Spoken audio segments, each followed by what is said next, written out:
Good morning, good afternoon, and good evening, ladies and gentlemen, and welcome to Trekking Across the Universe here on the NDB Media Network. I already see we have several people watching us already. Folks, let us know who you are and where you hail from. We'd love to know who wants to share in the misery along with us. But we are covering the opus, the series, the thing that started in 1978, the original Battlestar Galactica, the OG, as some kids would say. This is what got it going. This is what led to the 2003 miniseries. And in many parts of the world, a lot of people don't know this, the reimagining was in 2004, but in the United States, it actually premiered in 2005. Just a tiny bit of trivia of the new series, but that's neither here nor there. We're looking at the 1978 series. I want to welcome my fellow admiral. I promoted myself back up. It was a field promotion, but from one admiral to another. Greg, how you doing this evening? I'm doing well. Two-star Admiral. Pips came in this week. Ooh, you the man. That's some great Star Trek um stuff. That's good. I was gonna be my usual foolish self and use a P word, and I don't want to go ahead and do that. But I do want to invite by your command, both figuratively and literally, Baltar, Yes. who is your Lucifer? I'd like to know who your Lucifer is. Mm. Um, let's see. I could think of a few of them. Unfortunately, I talk to most of these guys continuously. Oh, you're funny, but we'll have to see. I would like to know who your Lucifer is. That is funny. But folks, I we're well into the series now. I think we're and Liz and Greg will help me out, but I think we're in episodes what 9 and 10 now, or is it 8 and 9? I don't recall, but I think we're it's up. 8 and 9. Okay, and I know someone in the chat room will go ahead and confirm or deny. So we do appreciate that. We're about a third of the way through, guys, if you think about it, prior to this two-part episode. And I want to concentrate or talk about that real quick. We've already reviewed the three-parter. We reviewed the Planet of the Gods. So that's 5, 6, 7. Oh yeah, 8 and 9. Okay. We had two standalone episodes. Up until this point, what are some of your thoughts before the Gun on Ice Planet Zero? Going back to take a look at it because I don't know, Greg, if I told you, but I hadn't seen this episode or this series in 10 years, maybe even 20 years. The it's hard looking back at something produced in the 70s, but like one of the things that continues to impress me with this show is the model work and the writing. And when it's kind of hard to think about it without thinking about the two-parter, which I watched most of last night. Yeah. Um, but this show grabbed me as a 10-year-old, and Yep. looking back at it, the writing is very mature. This wasn't a kids' show for the most part. It was engaging, it made you think. Liz?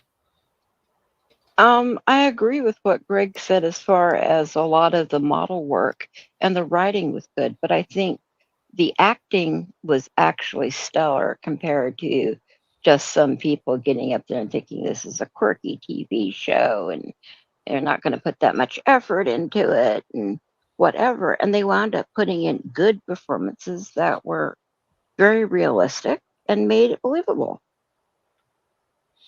Lauren Green as Commander Adama. Wow. Yeah. It holds up. I will never dare compare Mr. Olmos with Mr. Green. Two completely different, skilled professionals. I love them both. Or I shouldn't say it, I appreciate them both. But my favorite will always be the original Lauren Green, just because I grew up down with what Greg said. And I spoke to Michael about this, and I'm not sure if I've spoken to you, Greg, or even Liz. Going back and watching even the first the miniseries, I didn't realize as a kid that Adama was depressed at the loss of the colonies. That's how Cyrus Uri was getting the jump on him. As a kid, I didn't catch that. And that's just one. There's so many other things in there. That's like, this is well written, darn it. This is really good. It was a good story. Granted, as a kid, I wanted to see Vipers blowing up Cylons and I wanted to see blasters and stuff, but I appreciated the story back then. There were a lot of things that I didn't get because I was 9. Actually, I was 8 when they debuted. Oh, no, wait, no, it was in September of 1978. So You were 9. I was 9, yes. And I I remember watching it, and I just remember one day my mother came up to me. I've told this already. She says, I don't want you to watch Battlestar Galactica. Why? She goes, it's for adults. I was watching Watergate at 4, Mother. What's your problem? No, she didn't want me to watch it, but she didn't tell me to turn it off or anything. But she did. I guess she tried to pull Mama rank on me, and I blew off Mama. I said, "This is Battlestar Galactica. This is great stuff." So I just, I suppose I just wanted some quick comments on that to know what you guys were thinking because I got to tell you, I like this. And there's a scene in this in the second part of the Gun on Ice Planet Zero, which proved that even though they did it slow, Apollo's fast. You guys remember part 2 when Starbuck and the others jump in and they're in the room and Apollo whips out his blaster again? It it's Hmm. fast, and I like that. It's cool because I think it was just the episode past, right? Where it was the long patrol, or not the long patrol, but the one right before it. And I thought that was good. I just with thought the it quick was neat. draw Yeah, he was a quick draw, gunfight man. with Red Eye. Yeah, Yeah, and in this episode, it's so subtle, but he was a quick draw. It was good. But anyway, I guess I just wanted a few thoughts from you guys, and I do appreciate that. Let's get into the review. Oh, and another thing I was going to say.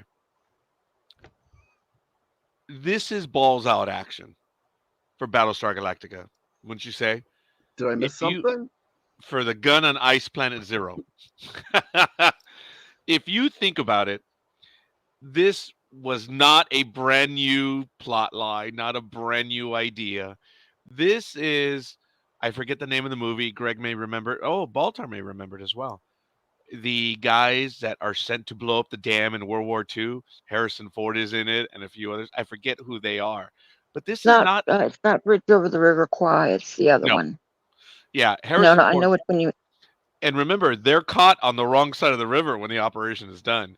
But it's not Yeah, unlike that. It's a genuine action plot, and it was really good. Yeah, maybe it's a little slow in the first part, but you got to establish what's going on. But Dirty in Dozen was along those you're not lines talking too. to this dirty. Yeah, it's like a Dirty Dozen type thing. um, A feel kind to it a little of, bit. but no, it's not the movie. I know Harrison Ford was in the movie, and it was in the 80s, and like I said, it was in World War II. They want to go to Oh, blow up a dam. So I just don't remember the name of the movie right now. Something about I was going back Raiders. farther than that. I don't know. I don't, not Raiders Lost Force Ark, of 10 course. from Navarone. Yes, there Well, it that's is. what I was Thank saying. you. This is what gives me that. That was definitely not 80s. That was much before. Really? That was in the 70s? Late 60s, I believe. Harrison Ford. 1978. The book was written in the 60s. Oh, very good. Okay, so that's cool. All right.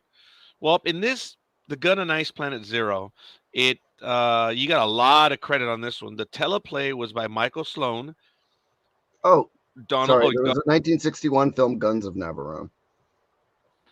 Right. And Force 10 from Neverroom was the sequel. okay. I'm talking about the sequel. Okay, Oh, that's the okay. one. The sequel sucked. Yes. No, you're right. But okay. So anyway, Sorry. fair enough. The teleplay is by Michael Sloan, Donald Belisario, and I believe we get only the second credit for the teleplay, Glenn A. Larson, and is based on a story by John Ireland Jr. And these credits carry over to part 2, so I don't have to repeat them for that one. It is directed by Alan J. Levy, and I think this is the first time that we see a production credit as produced by John Dykstra. So I'm like, ooh, that was kind of neat. I hadn't noticed it before. It probably was, but this is the first time I noticed it. So, what do you guys think of the episode? Just getting into it. We don't have to go beat by beat. Remember, we can talk about it, jump all around, however. But yeah, Actually, what do you? this is Well, one of now my knowing more that there favorite were, episodes. yeah, Uh, but it was one of the more memorable ones too, and it was an all action episode, a lot of action in this episode.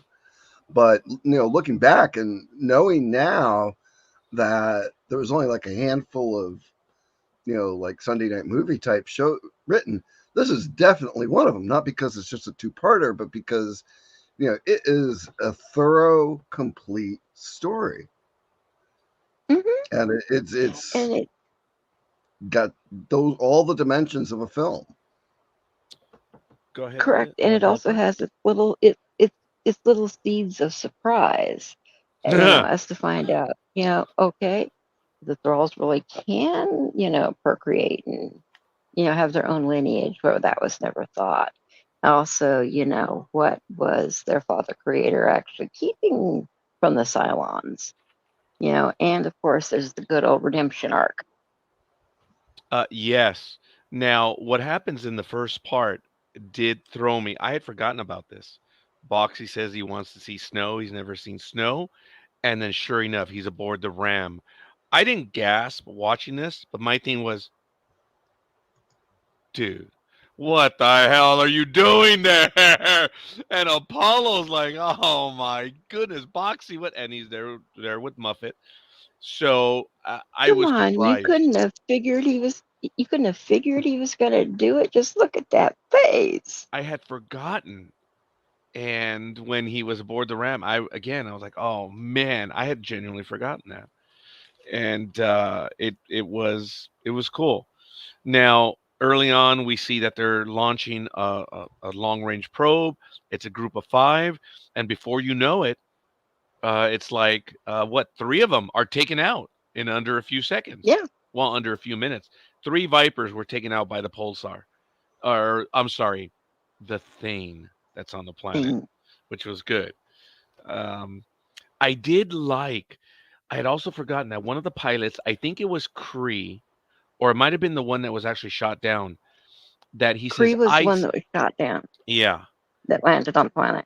I was it Cree that actually said the line which I'm about to say, or was it the other pilot that bought it? Where it says, "Hey, wait a minute, I see something," and you see the curvature of the planet, and he saw the flash of the weapon being fired.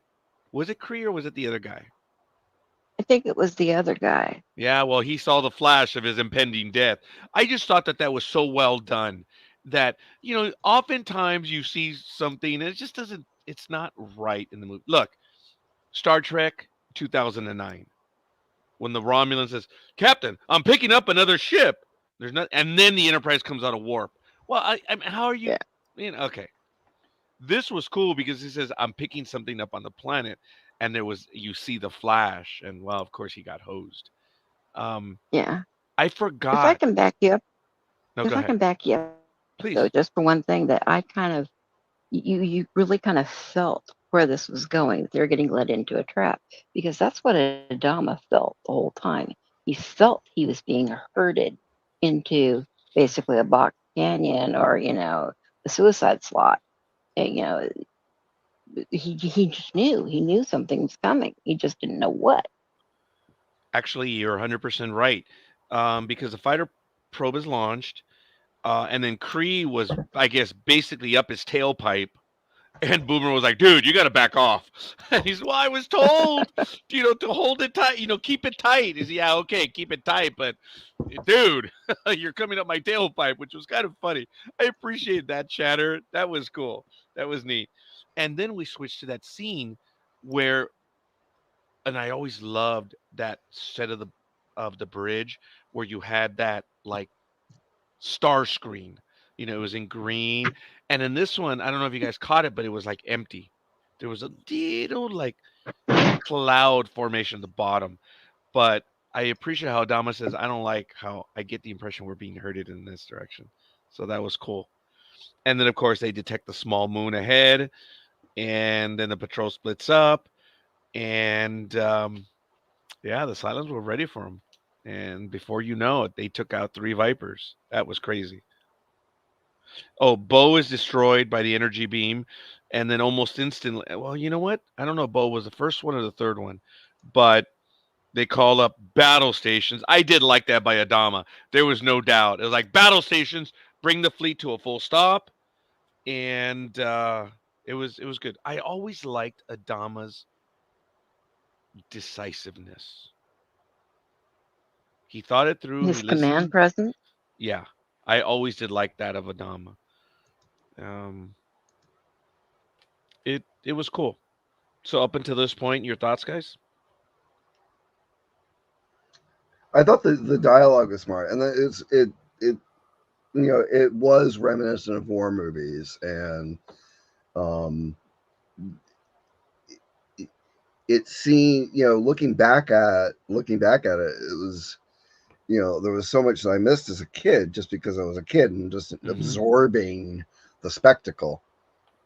Um, but that they're talking about a flight formation and training, and that the Adama's suspicion of being herded, and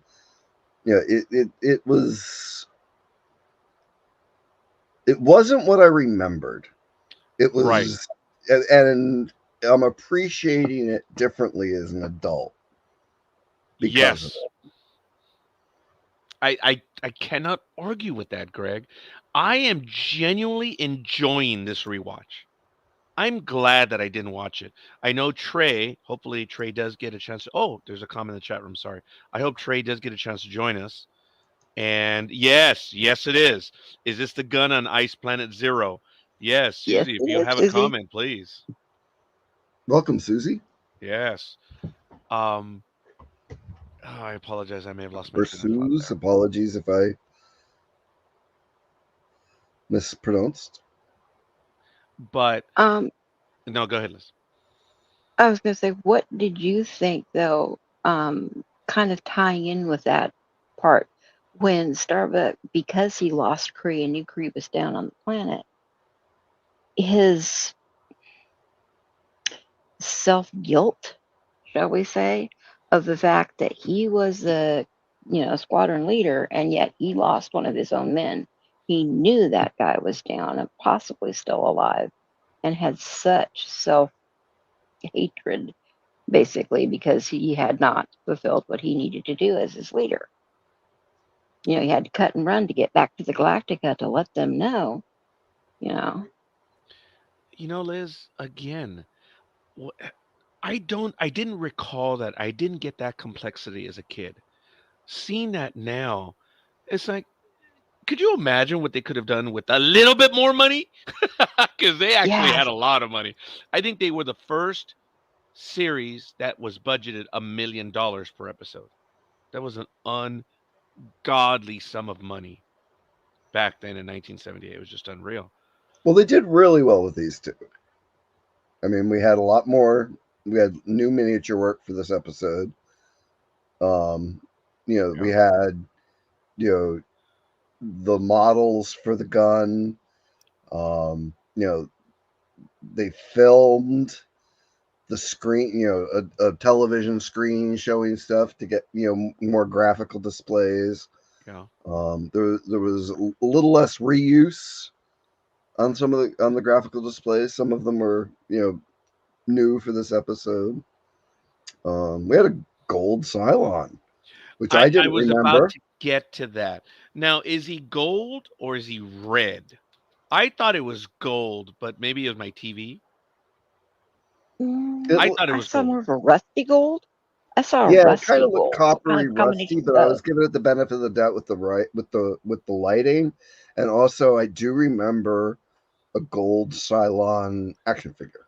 I do too. Yes. Yeah, I do But too. for some reason, I saw it as red this time. It kind of threw me. And even in my notes, guys, gold, or I said gold slash silver because he was with them. But then I also had question mark red. I thought it was gold too, Greg. So maybe it's just a TV and maybe it's just the way it plays now because I do remember it as being gold. So I was like, oh man, maybe I missed that too. Yeah, it's And kind you of also, coppery, bronzy. looking. But you also got that there was a different voice. It was modulated differently. It was It heavier. was, and he Yeah. had a name. What was the name, Greg?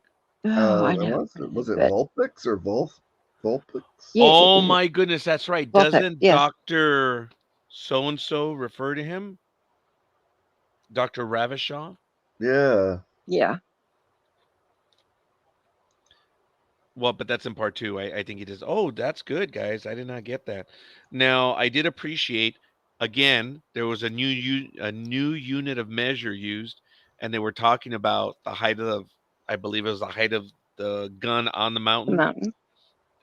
14 metrons high. I'm like, I hadn't heard metrons yet. But I was like, okay, all right, yet another one. And right away, they realize what it is. It's a weapon. They don't know exactly what, but it's a weapon that destroys stuff. And they right away, Adamat says, we're going to send a specialized team down there. So, Athena, I'm looking for some specialists. Call them up. And she searches. And then what do we find? We find some characters that aren't very, very nice. And somebody who self put him into the mission. That's right. Yes. So we see that the vast majority of the crew that have the skills required for this are all inmates, prisoners, criminals, whatever. And some pretty heinous stuff, I guess. That's why they were in there. They were aboard the prison barge. 4 specialists, Well, one was in 3 for murder. support. Yeah, one was in for murder, right? Yeah. Yeah. So they get the team. I guess he's. I'm not sure who said, but it was 4 specialists and 3 support. So I guess there were 7. And then I guess if you consider Starbuck, Apollo, and Boomer, I guess that was a group of 10. And then of course you had the dog bark in the background. That gives you the Daggett and Boxy, which was 12, right? Yeah. That's an impressive strike team, if you ask me. Hey, especially Boxy and the Daggett. Now, to further Greg's point, or I want to add to it, some of the model work that was done in here, I know it is what it is, but the Viper that crashes into the snow, that was cool. And of course, we see a little bit later where the shuttle does the same thing as well, which was kind of cool. Yeah, I thought on both those crashes they did a phenomenal work with that. I understand that you need movie dollars to film a crash scene. I get it. But, in 1978, it didn't look fake to me. I got the whole thing that they were crashed. And guys, let me ask both of you. I want to take you guys back to that time. We knew it was television. We knew this stuff wasn't happening. But when you were watching the program, did that cross your mind when you were watching it? No, you felt like you Not were for right me. there going through it with them. I was watching it, and I guess as a young kid, I was lucky. It was escapism. So I was invested. I knew it was a TV show, but I didn't judge it on it being a TV show. I judged it on how it entertained me. I thought Battlestar Galactica did well. There was someone that did a review on a program. I think it was Battlestar Galactica 2, the miniseries. And the guy was commenting that we know this is fake. We know this. I'm like, whoa, whoa, whoa, whoa, whoa, whoa, whoa, whoa. What are you talking about? You're telling me you're watching this stuff and you're saying, oh, that's fake, that's fake, that's fake. Dude, why are you even watching? I just, I didn't get that comment. I Yeah, knew my back mother there. was like that.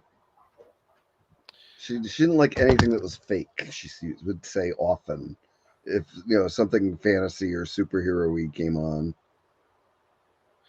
I understand that. My father, he's passed away. My father worked. Well, he didn't. Well, he indirectly worked at the studios.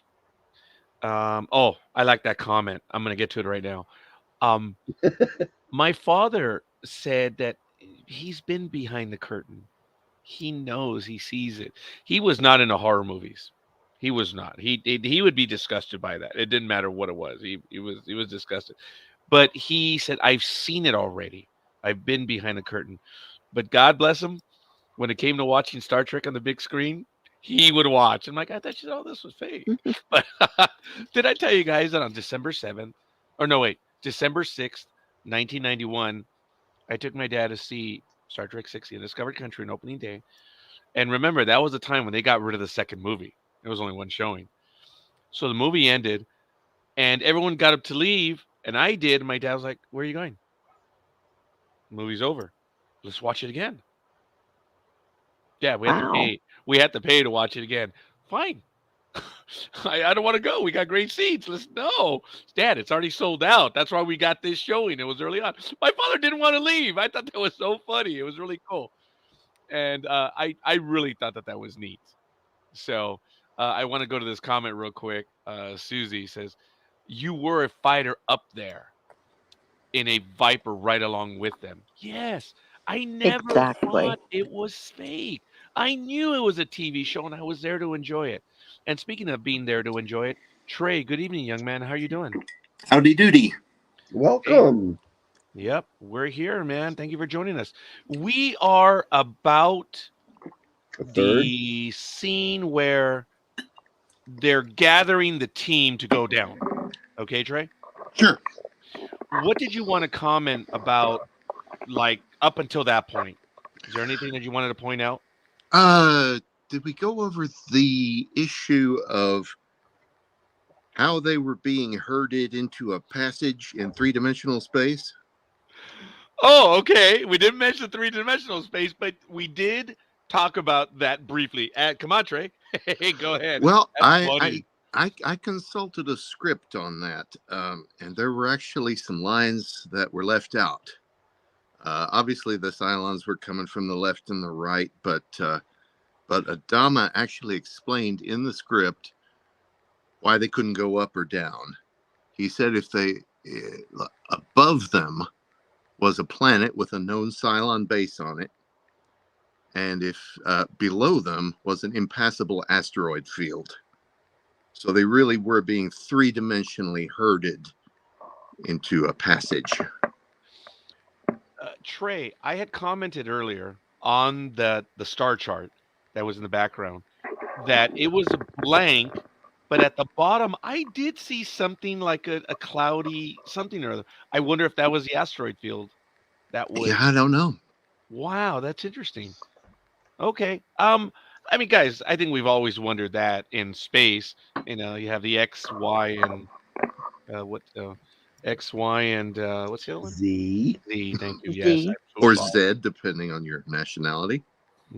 I'll go with Z for now. I'll stick with Z. Thank you. That's cool, Trey. What else? Dr. What else Z. did you want to add? Ah, yes, Dr. Z. We mentioned, I don't know if you caught that, but Greg pointed out that we had the first gold Cylon. And I think this is the first gold Cylon. It is, yeah. Oh. Vulpa, who originally was going to be the main nemesis before they decided to go to Ceres and let Baltar live.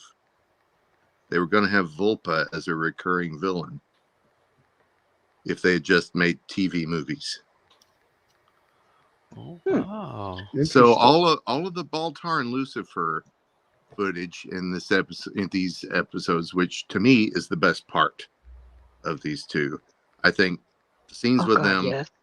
are the best. All that was filmed much later after they already decided to splice them in. As a matter of fact, I appreciate that, Trey. Folks, for those of you that remember, we were talking about that, and Greg pointed that out, that for one, as we all know, Boltar was wiped out in the movie. And when you look carefully at the scene where the new Imperial, oh no, wait, was it the new one? Yeah, I guess the new Imperious leader, the newer model, spared him. It's the scene from the movie where they're about to cut his head off, but they cut it. It's different different voice for the elite. Or was it still Patrick McNee? It was still McNee. Yeah. But this was a more enlightened model, which I thought was funny. I appreciated that. So it's kind of like your cassette player saying, "Hey, dude, don't listen to the 8-track anymore. They don't know what's going on." All right, that was a generational joke, folks. It's for everyone here watching. I want to take a quick break. I want to ask everyone, let us know who you are and where you hail from. This is Trekking Across the Universe on the NDB Media Network. We have, of course, Baltar down over there, allegedly by his command. Or maybe this is a reimagining and Baltar has gone to the other side. I don't know. Of course, just right over here to my side is Admiral Greg. And then right here as well, we have Trey. Thank you, folks. We're 30 minutes in. And I asked a question. I Trey, I think this might be a lame question to you because you've seen it. You mentioned to us that you've seen it a lot more often, but we're about 8 episodes in now. We're about a third of the way in. Looking back, I am enjoying this because I hadn't seen it in such a long time. It's deeper, it's richer, it's very well done. Did you get that impression as you grew older as opposed to when you were watching as a kid? Did you discover more as you went along? I know that's kind of a lame question because you mentioned you've seen it over and over. Yeah, it was when it came back in reruns in the early 80s on they weren't exactly syndicated, but they were offered by ABC to their local stations as daytime programming, and that was where I saw them the second time as a teenager and realized all this sort of depth and good character stuff that was in there. So that was when I really got hooked more than the original run. Appreciate that. Uh, we commented early on that right away, this is not an action flick, but I guess it's 2 hours. Hey, when it says 48 minutes runtime on Galactica, you get almost 48 minutes of solid storytelling. I mean, what? You get about a minute at the end of credits and you get a minute at the start. This is 46 minutes, guys. This is long. We don't get that anymore. It's still, yeah. You get 40-minute episodes with credits. It's just Mm-hmm. not the same. Not the same. Yeah. Early 80s, they deregulated, I think, the commercial time, and because there used to be, I guess, FCC limits on how many commercials they could put in a half hour. You know, guys, I was recording The Next Generation in 87 on my VCR, well, my brother's VCR. And I remember that the runtime of recording would get less and less and less. When Star Trek The Next Generation, I would get about 48 minutes of recording. No, 40, 45, 46 minutes on recording. And the commercial breaks were about 2 minutes. By the time Voyager came around, commercial breaks were up to 3 minutes. And I noticed that the runtime had reached 45 minutes or less. And of course, now it's even less so. It's crazy. So, Kind of funny you should say that because I didn't break it down as much as you did, but I recorded as well. And if you recorded either on a 6 hour or an 8 hour, VHS tape, I noticed that you would only get supposed to be 8 hours. Okay, so I record 8 programs, but then, different show would come around, or as the seasons went on, I was getting less and less time on the tape. oh I was wow. like, something's not right here. But did either of you I just then threw away a dub, lot of those tapes. did either of you then take a second VCR and edit out the commercials? Oh, well, I was too dude, I lazy. recorded them without. I was there, Oh, you would pause and watching. unpause? Yes, Mhm. I Oh, knew how long the commercial breaks were. So I was okay at the 2 minute mark. I was like, okay, get ready, get ready, get ready. And I had an RCA. Sorry, folks, I'm not a shield for them, but my brother bought a nice one. I always did. Yeah, okay. My first was an RCA as well, Selectivision. They so were was good mine. machines, man. Yeah. They were, and when you pause them, they remained in their spot. Sometimes you get a little carryover either way, but oh man, I love that RCA because then I think my mother purchased a Unitech. Man, that thing was big and heavy. It was great. It had other capabilities, but I loved my brother's RCA. But anyway, so I was watching it, and that's why I knew how long the minutes were. Oh my God, I had one similar. Is that a Magnavox? I think it's a Panasonic. That's funny. That is, oh my God, right there. Panasonic. Wow, that is My cool. current one is a Panasonic. Yeah. I mean, but folks, there were good models as well. It's just I was lucky I had an RCA, and that was a nice bad boy. And back then, it had digital numbers in the 80s when my brother bought it. It was cool. So obviously, the count was never right. I still have floppy disks around here somewhere too. So do I. Both versions. Oh, did you guys ever play with the 8.5? Yes, that's what I meant. Oh, well, no, you have floppy disk, which is 5.5, and then you had 3. Yeah. No, 5.25 5 and and 3.5. a quarter, 3 and a Yeah, half. sorry. Yeah. I don't remember the 8s. I remember 10s. Our first Do you know- computer had dual 8-inch floppy disk drives. Yeah, folks, the Yep. 8-inch you'd find them in corporations, companies. They had the 8-inch because I went to visit my sister one time, and I'm like, did someone feed the little monster incorrectly? Because they were bigger, I was like, yeah, thank you. Yes, you did. Thank you, Trey. It's like this is way When they're big. that big, they actually do flop. Oh my you get goodness, yes they do. Oh my goodness, you're right, Trey. I forgot that. Yes. You can That's funny. bend them and all kinds of things, and Greg is jumping to all the wrong interpretations of that. Trey, Or every now perhaps and they're then. right. Turning the color of your shirt. Okay, Trey, it's because we're listening to every word. We are listening to each other. And Greg and I have talked about this. We die laughing as how we're trying to say something, and you're like, oh my God. Yeah. You know what he's saying, but you're over here, and it's just funny.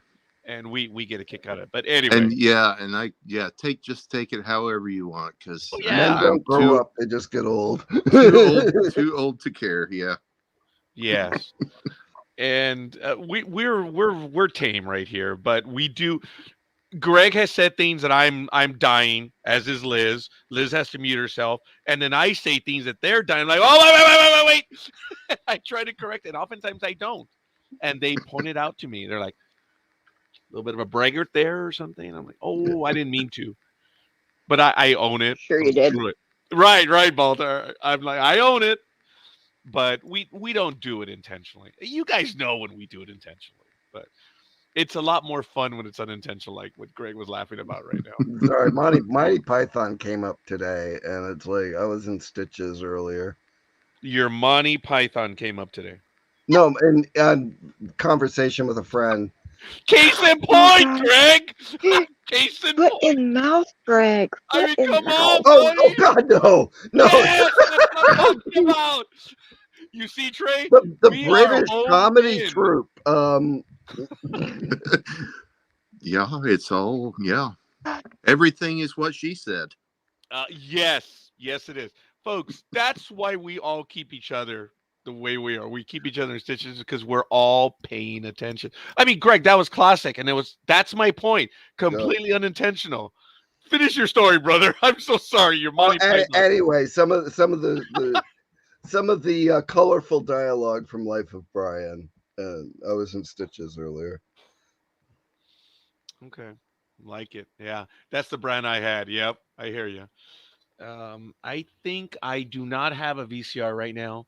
I'm going to probably get another one because I want to start transferring some stuff to digital. But I don't have a DVD or Blu-ray right now. I'm shocked. I mean, I have a DVD on my computers, but I'm beyond that. I had an old iOmega capture card. That was Really? on my Pentium here. What do you not have in that little labyrinth of yours? That might not have been the right word. A Macintosh. Oh. Got any Edison cylinders there? Or? No. The slide projectors at my mother's house. The 8mm projector somewhere around here. My old Apple II is in a box in the other room over there in Cargo Bay 2. Excellent. I played with the Apple II, the C. Was there an E? I don't know. E. Yep, we I had 3, 2 played with plus, those as well. E, C, and then C plus. Oh, I don't think I ever used a C plus, but yeah. I had the C plus. Okay. And as if we go by grades, that I was overqualified. So yeah, I don't think I would have had a C plus. I would have Well, had. it took me until the C pluses came out and the line ended to save up for one. So, needless to say, I was very bummed with Apple, and that is why I will never have a Macintosh. Yeah, you know what? They were always more expensive. I mean, they still are. Yeah, I do remember that. But I knew how to write assembler for it. Ooh, I knew BASIC. That was it. So that's why I always mess with people whenever they get confused. I'm like, yes, I know. Line 10, home, 20, go to 10. You know, Yeah. yeah. How many times did we have to write those 10 lines of code? Remember? And always 90 or 100 was go to home, go to 10. But when I exhausted BASIC and Pascal, I'm like, I'm going to teach myself how to write machine code Oh, so you and knew assemble. Pascal? Ooh. No, I was an instant user from the beginning. I wrote BASIC. It took me half an hour to write a 6-second bit of music on my computer. And I was like, yeah, I'm out. I'm not going to do this. Oh, yeah. Oh, I yeah. missed out. Well, speaking of computer languages, Go Trey. they include COBOL, Yes. which reminds me of a certain TV show. Yeah. That is, I actually was thinking of, I don't know, the computer was in my mind because of the computer room where Starbuck went in to manipulate the, it was one of the old, one of the typical computer rooms you would see where they had all the blinking lights and everything and one little terminal sitting there. Yeah, with good old Jeff McKay sitting there. Oh, I love Jeff in this. Mm-hmm. now, Jeff was a pilot from time to time, right? I Or think no? we see him 3 times. No, 2 times he's in the computer room, and another time Oh, he's a firefighter. I was but wrong. wasn't he all? No, but wasn't he also? Unless he was just sitting in with some of the card games in You know what? I thought he the was in power one of the room. card games. But you know what? He might have just been there. Yeah, Yeah, Yes. I don't think he was a pilot. You might be remembering Larry Minetti. Because no, they're I know both Larry very kind of. well. Yeah, okay. Well, He's in then 3 you're not episodes. remembering Larry Larry. very well. I can only think of those 3 appearances of Jeff McKay. He was in 3. He was second crewman in Fire and Space and CPI coma on Murder on the Rising Star. Yeah. Huh. All right. Well, fair enough. I'm going to go ahead and redirect this back. It was right after when they find the 4 specialists and 3 support. They talk about what they're going to do. And then we find that Kree is captured. He had crashed on the planet, but I guess he had not come to yet. And of course, one of the only irritating moments of the entire episode was Kree immediately pulled his blaster, took out a Cylon, clicked again. The blaster didn't work. Don't know why. Don't care. And what did he do? He jumps out of his Falls on his fighter face. towards the Cylons. Yeah. Believe it or not, when it comes to writing, strategy, and everything, had I been there, had I been blessed enough, I would have jumped on the other side saying, "Oh, come on! Might have I'm a bumped into colonial the warrior." Sorry, Trey. end What? of the soundstage. Right? Come on, man. I mean, that was my only gripe, and I get it, folks. I know there are limitations and stuff, but I was like, "Oh, come on!" I did yell at the screen. It didn't destroy my viewing of the episode, though. But I was like, "Oh, come on." He's only a cadet. He's only a cadet. Okay. Susie says they're really. Oh, that's right. He is only cadet. Okay, they're Freshman really hard to mistake. come by unless you order one online. So, tiny bit of cast trivia here. Please. Cadet Bo was played by Alex Hyde White, son of Wilfred Hyde White, who Fine, played fine. one of the council in the film. Really? Yep. Mm-hmm. And in a tiny bit of trivia, was the same White, was he in Buck Rogers, the 25th Century, the season 2, when they were with the Seeker? Do you guys remember that, or am I confusing stuff? But I thought The father. Yes. Yep. he was, wasn't Dad he? was. Yeah, Yeah. yeah. Okay, no, that's You're cool. talking about Wilfred, right? Yeah. Yes. Yeah, yeah. Professor Goodfellow. Yes. Oh my God, nice shot, Trey. Oh man, dude, that was a it's 24-footer absolutely- right now, Trey. And that was all net, baby. Nice shot, buddy. Yeah, basically I don't know, sort of the same kind of character he usually plays. I know that, right, and that's fair. I know the name. It probably would have come to me, about 20 minutes after the episode would have ended. And so my shot would have been either an air ball or a clang. He's so distinctive. His voice and his Yes. demeanor. He's unmistakable in everything he's done. Another My Fair Lady veteran, Yes. just like the maitre d' on the Rising Star. Mm-hmm. Huh. God, I haven't seen that in forever. Yeah. The In my notes, rain right after Kree fades. is captured, I have Boxy and Muffet. I don't know why. The scene where oh no, that wouldn't have been No. them. No, Unless because you're talking about when Apollo goes back to talk to them. okay, well, because he- we find out Boxy is aboard the snow ram after the shuttle crashes, and we haven't done that just yet. That's Oh what I'm no, like, we're still, yeah, right. So yeah, Apollo goes to tell Boxy's going on a mission when they oh, go that's after what it the was. back to the Yeah, in his planet. room. And that's where he tells them, And I've never seen snow. And Like, Muffet has never seen snow. oh, that's right. Didn't think about It's all that. Muffet's fault. that's why it's like if you look at Boxy's face, you know what he's thinking and what exactly is going to yeah. happen. Especially if you're a mom or a dad. That is funny. Yeah. All right. Well, fair enough. And then I believe this is the moment where the convicts get into a fight, and they're just having words with each other, and then the assault is launched. So I was kind of quick on my notes on this one, but the Cylons were not stupid on this time around. They knew, they detected the Viper and the shuttle. I they don't mention low profile, and I understand why there was one Viper and a shuttle, but my thing is, no, you got the assault team that's going to take out the thing, and you're going down with one Viper. Oh, come on! On a probe, you sent 5 Vipers. Come on, you're not a short. That might have been a minor quibble that I had. Right or wrong, guys? That's a quibble that I had. One Viper with the shuttle. That's all. Yeah.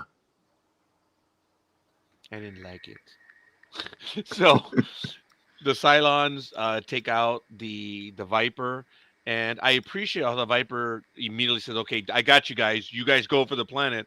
He did what he was supposed to, the covering. But it's like, come on, guys, the Cylon outpost there, and it's like, come on, man. But anyway, they detect the incoming and they fire. They take out the Viper, and then the shuttle was damaged and it crashes. That was a good scene.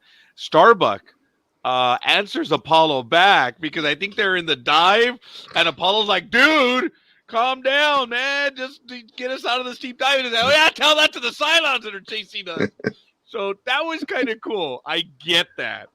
This is not, the normal things that they're used to. And I commented earlier, and Trey, I don't know if you were there for one of the episodes, but Starbuck, the character Starbuck, is not the Starbuck that I remember. There's more depth to this guy. He is really something that I appreciate. I like the character Starbuck. I don't know Colonel Ty is my favorite. He just is. Ty is awesome. And sorry, folks, I'm going to throw some bones out there. Yes, we have interviewed Terry Carter on the NDB Media Network. And I'm going to find that episode and we'll put the links so if you guys want to listen to it. Mr. Carter, hey, Ross! Dude, we're talking Battlestar Galactica, the gun on ice. Yeah, that one. Trey, what is it? Ice Planet Zero. Boom! Part 1 and 2. Probably inspired by that movie Ice Station Zebra, wouldn't you say? Thank you. Yes, of course there was some inspiration there. Ross, you want to come and join us, talk some Battlestar? I'll send you the link. That way, if you don't, well, you don't have to. But if you guys know Ross Trowbridge, he does a lot of stuff in the fan community as well. He's really good about that. So I haven't seen Ross in a while. Dirk Benedict was great. I appreciate that comment. Yes. Oh, that's funny. I sent him a link back in June. Here's another one. 2 of the best episodes, right up there with War of the Gods. Ooh. Okay. I would have included the Living Legend in that one as well.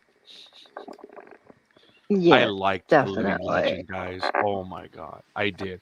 But that's okay. That's a little bit down the road. we're getting to it.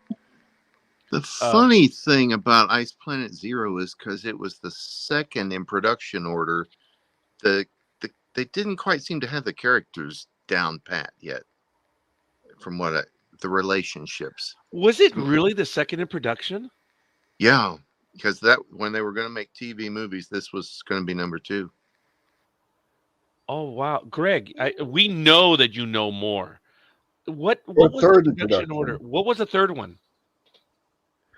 I thought the third one was Lost Planet of the Gods. Okay. Oh, I thought it was the other way around because of Serena and Boxy being, already, Apollo already being Boxy's guardian. Yeah, you would think, but I'm pretty sure it shook out. Well, they didn't always second. reduce in the order they intended to show them either. No, and I think it was, when they did the principal filming on Ice Planet Zero, they were. It was so early that they didn't originally have Baltar in it, and he was clearly in Lost Planet of the Gods. So yes, I think that's probably the key. Wow. All right.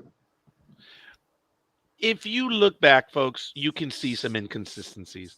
We all know that ABC was blown away with the numbers that they got for the miniseries, or the 3-hour episode. I keep saying miniseries. I'm sorry, I don't mean to, but the 3-part episode, and they immediately issued, "Hey, kids, we're changing from the plan of mini series movies, and we're going into production." And I saw an episode or an interview of Glenn A. Larson talking about that, where he's like, "Oh my God, we're already well into production, going to be doing these movies of the week or whatever. And now we're changing." He says, "What a wonderful problem to have."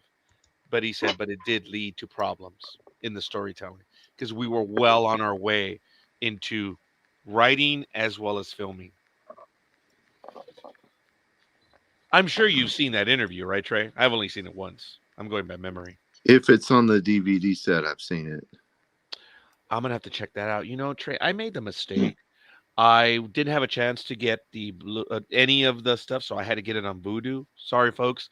I didn't mean to say it. It was rather inexpensive when I purchased it. We're talking about doing the series. I'm like, oh my God, it's on sale. Click, click, click, click. Oh, I'm sorry. What does that say? Oh, get an unexpired credit. Oh, okay. Yeah, I got to do that. I hadn't purchased a movie on Vudu in a long time. Roger's like clicking, click, clicking. Like, what's going on? And it's going ding, ding, ding. Don't be stupid. Because you guys know what I'm talking. You've done every time you click it, it gives you a message. So I was like, well, go, go, go, go, go. And thank God it wasn't, multiple purchases. It was change your card, stupid. Let's see. At least you're not discussing the Young Lords. Ooh, that one is upcoming, right? That's a little ways down. That'll probably be one of the 2 next week. Yeah, because I think fire. Yeah, I lost track. Isn't it 11? Okay, well we'll see. No, we're not I think. discussing that. But the one that I seriously wish I would have been here was for the Planet of the Gods. There was a lot I want to talk about on that one, but we're good. So, um, we're heading down. Starbuck is going through. Yeah, you know what, Trey? I get that. I can see that. This is not the Starbuck I know, especially in this episode. There's a lot more to this Starbuck, though. Um, I never And thought. there's a lot of the old Starbucks there too. Yes, you know, I know they've called Starbuck a scoundrel, but how did you, Baltar, Trey, and Greg, and Susie, and Ross? How did you and you've heard Starbuck called a scoundrel? I don't see that unless they're talking about it coming to women or something. I never thought Starbuck was a scoundrel. Scoundrel. Yeah. Mm, Yeah. I, Nerf I don't herder, know. maybe? I always kind of thought he was. Really? Yeah. It was, You I don't thought know he was about that scoundrel. I just boy always that. thought he was, cavalier and, yeah, Yeah. happy-go-lucky gambler type. Yeah. still very much a product of the era. Yeah, but he still wasn't the straight fly right kind of boy like No, he was. Apollo was. Yeah. Apollo was You know, the. the he was his foil. It was completely different. He was the Yeah, wild child. He had Not women just around him galore, and yeah. I guess it depends on how you define scoundrel. I mean, his loyalty was never in doubt. oh, never. So he was a good soldier, but he was the wild And child, as you say. yeah, and intended to with that wild child type of thing. And Yeah. are you gonna be responsible and be where you need to be when you need to be? Mm-hmm. You're on mute. Yes, he's gonna mute again, unless he's doing it on purpose. I did Travel Itch Radio, and I did one of the best intros I've ever done in my life. Ran about a minute, On and mute. about a minute in, everyone is screaming in the chat room, "You're on mute." I got flustered, didn't I, Liz? You were there, right? So Another he's saying, live right. broadcast moment brought to you by NDB Media. Yes, yes. And what was killing me, folks, is if you look at it, I am just in the zone, baby. It was awesome. And then I'm seeing all of a sudden the private chat, ding, ding, ding, ding. I'm like, what's going, what? And I click on it. Oh, I wanted to die, huh, Liz? Oh, you did. You turned Actually, that I tree did sheet die on red. air. Yeah, I did. Starbuck always had a scheme of some sort going on. Yeah, you know what? He did from time. Yeah, he was ready to make a buck if possible, and juggling Athena and Cassiopeia early on was on the scoundrel side. And I think that's what it was when people commented about him being a scoundrel. But he was a ladies' man. But and I'm not. I think you guys remember I said this is what surprised me about Starbuck. He's a good guy. He is not an a-hole. He's Yeah. he's all right, man. I mean, we As get they to said, really look at his conscience in these episodes. yeah. He is a stand-up guy. He's a good guy, but yeah, I guess he is a bit of a kid but he's not afraid of a fight. He doesn't want to get in a fight, but he will. He's not a coward. There's no doubt about that. He takes So, responsibility. I mean, obviously, he feels bad about the cadet. you guys, I missed. I'm actually Greg. I need you to take over for a moment. It's not only 7 o'clock. Um, my heart rate is skyrocketing right now. I don't know what's going on. So I need to take a few moments. My iWatch is just losing its mind. It says I'm at 130 right now. So folks, I'm gonna take a quick moment. I'm gonna go take my usual pharmaceuticals and I'll be back in a little bit. Stand up slow. Yeah, no kidding. You hear a loud bump. Okay, on that note, so we've got this crew of criminals.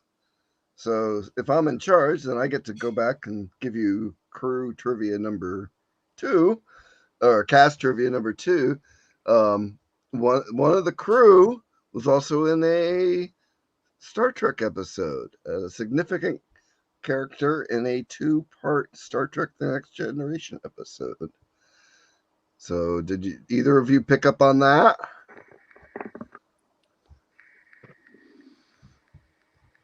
No? Do you want to know Mine? how? Do you want to know how far behind I am on watching things? I have not watched all of Star Trek: The Next Generation yet. Are you serious? I am deadly Trey. serious. Wow. So if you ask me, have you seen such and such a series that came out 3 years ago? Dude, I'm still not done with TNG. That came Wow. out 30 years ago, honey. I told you I'm behind. Wow. And you're a Trekker too. Yeah. But you see, I'm kind of like a born again Trekkie, because I was Oh, a okay. Trekkie as a kid, and then when I went to college, I kind of lost interest, and it was like fan films that kind of got me reinterested in Star Trek. So yeah, TNG started in my college years. All right. I'll give you that.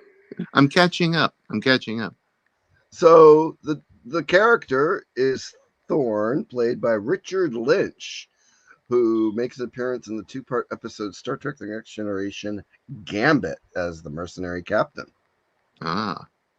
So, and he's a very recognizable character actor through the 70s and 80s and into the 90s even. Oh, yeah. Yeah, he even shows up in, I'm going to stop mentioning Galactica 1980 because it's not healthy for me, but he does show up in that. Yeah, I've only seen the first few episodes, and when I went to rewatch it years ago, I only saw the first few episodes, and like, why am I bothering? But then you Well, saw him. He was in those first 3. So when we get to Galactica 1980 in a few weeks or a few months, yeah, that's going to be the first I'll time take Greg sleeping has seen medication. most of it, Galactica 80. I'll make sure to bring a large bottle of vodka or sleeping medication. The only thing that's going to get me through that particular part of the series. Hey, I'll be right there with you, Greg.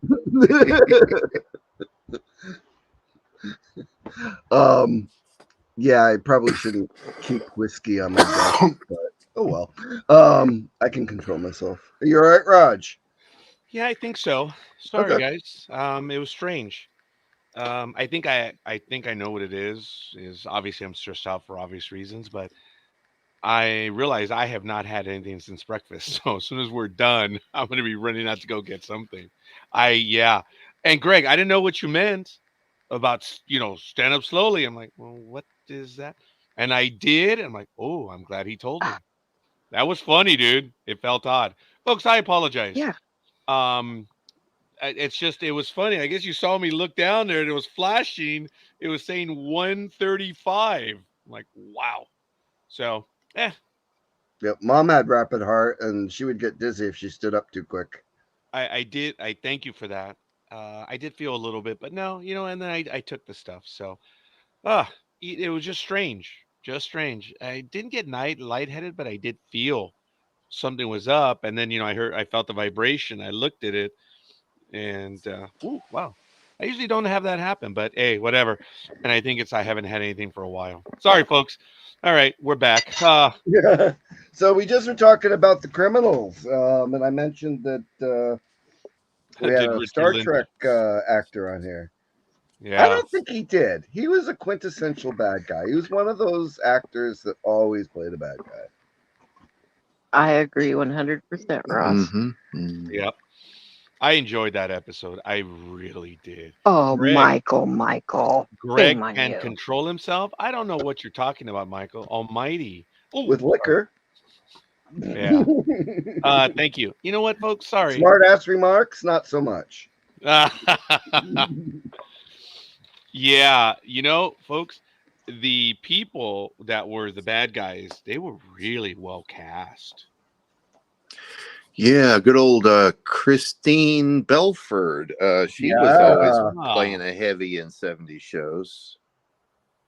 She was in Another very recognizable character actor. yeah, remember her from Wonder Woman, $6 Million Man. She was That's right. always the bad girl. Really good. Incredible Hulk, I think she was in that too. Ross says he was really creepy in God Told Me To. Is that Lynch or who is that, Ross? That doesn't ring a bell. I might have to go check that out. I think we're going. That's why I'm asking. Who is he? No. Come on, Michael, join us. Ross, come on, jump in. Join us. Lynch. Okay, he does say Lynch. So, you guys are more than welcome. Michael, come save me from these guys. What happened? I was just walked away for, well, it might have been 4 minutes. It's a very strange, low-budget movie. I like that, usually. Dude, low-budget movies can be good because there's story. George Lucas always said, and everyone's going to flip out, not my co-host here, but George Lucas said, special effects without a story is a sad thing. So, yeah. Yep. Oh, while we're on cast trivia, please. has anyone seen that casting memo for Star Trek TNG that was going? It's circulated on the internet. I think it's dated from the spring of '87, where they sort of gave the short list for some of the casting. And Roy, how do you pronounce his name? Fiennes? Fine. Fiennes? Okay. He was on the short list for Captain Picard. I think I remembered that. Mm-hmm. That sounds familiar. I'm just imagining that universe where he got the part of Captain Picard. It would have been pretty different. Well, also in casting, wasn't the baddie from James Bond? He was a black man. I forget his name. Oh my goodness. Did Wesley Snipes show up on that list? I don't know if it was Wesley Snipes. No, he was an hope older not. gentleman that he played an evil character in James Bond, and I just can't remember his name right now. But he was almost cast as Jean-Luc Picard. Well, I can't say almost, but he was on the short list. So it's interesting. I wonder if you're talking about this one. Actors who were almost cast in Star Trek: The Next Generation. You guys know that Edward James Olmos was offered, and he's like, "Nope, aliens out. I'm out." He turned it down. He didn't even want to.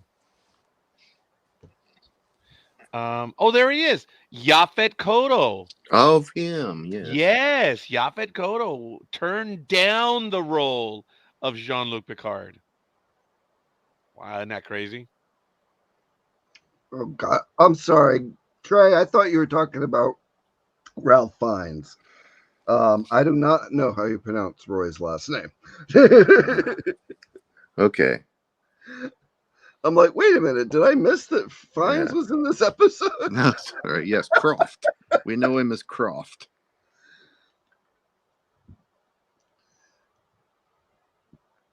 Yeah, Yaphet Kotto as Picard. That would have been interesting. Oh my God, guys, I didn't. Trey, you had me on this one. Geordie LaForge was almost played by Wesley Snipes. Okay, there you go. I did not have that, young man, and I know a bit about this. I had not known that. Wow. LaVar Burton, who actually got the role, later confirmed via Twitter that Snipes really was in consideration. Wow.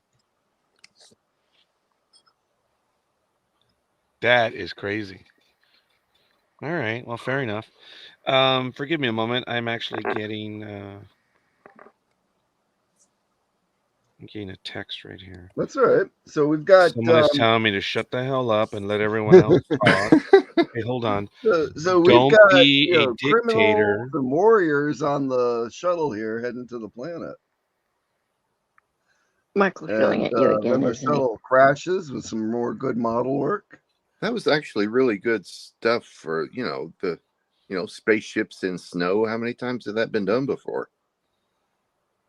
And didn't they Yes.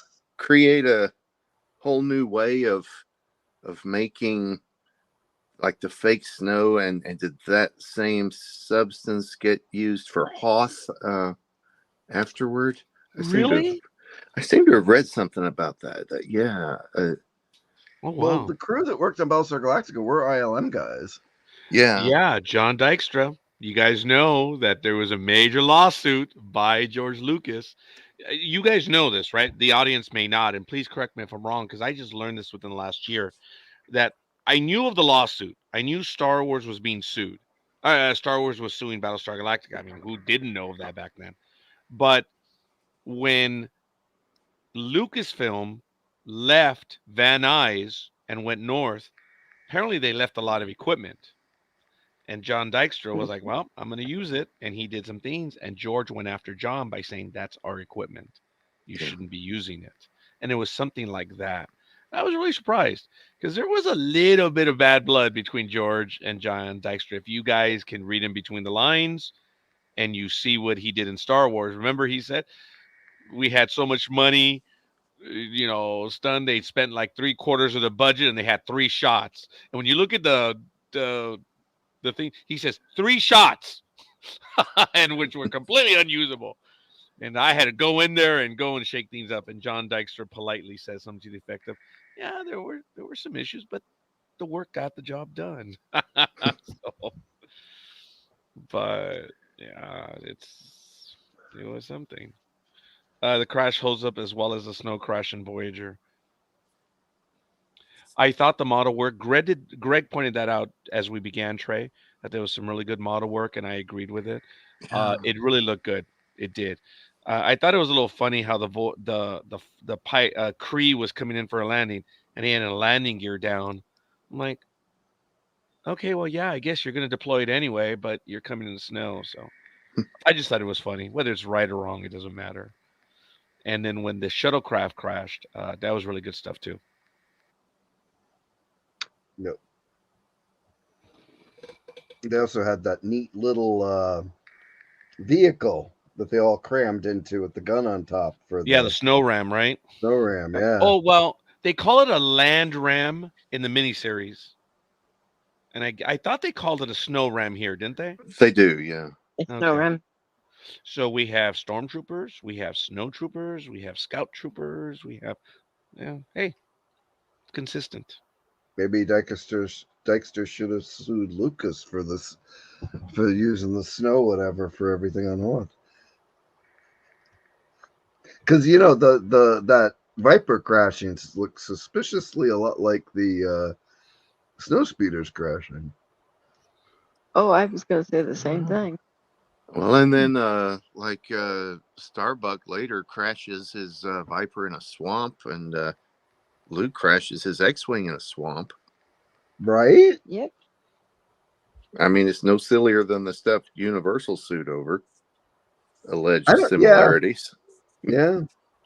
Oh, that's right. They sued him after the fact, right? That's funny. Yeah, I'm not sure if it was before it premiered or not, but yeah, there's definitely a lawsuit that dragged on between the studios. Yeah. I have someone that I'm going to share the episode that we're doing right now, folks. I'm trying sorry. to Yeah, copy and paste it. I misspoke. Let me correct that before you. It was Universal that got sued. I said Universal sued. I was no, backwards. You're okay. I have to pause this. Sorry. I know you probably heard it in echo. But someone sent me a text message. Hey, can you talk right now? How about live. no? Yeah. I'm going to tell them I'm live right now. But I can't text that because Roger's Roger. He's got to do it this way. See, I just ignored it when someone texted me. No one ever contacts me till I am live. You're always live. Watch it. I pretend to have a life. Don't Well, judge. Greg's right. You are always live, and you I never don't know get what that back to means. us other than when you are. So this is the hero collector encyclopedia, and there's Oh, is that from Eagle Moss? yeah, That's nice. before Eagle Moss went bye-bye. I know. So it's a neat little reference book of all the ships. You might Yeah. still be able to find it like Barnes and Noble or online. Probably online because I haven't found it at Barnes and Noble right now. There's still a lot of Star Trek and Star Wars items left over. I haven't seen Battlestar Galactica. It's only because it's in Montclair. Battlestar Galactica fans there. Yes, Ross. Thank you. The Theocal Snowcat, the land snow ram, was built about 15 miles from me, out there in Utah. I could use one of those right now.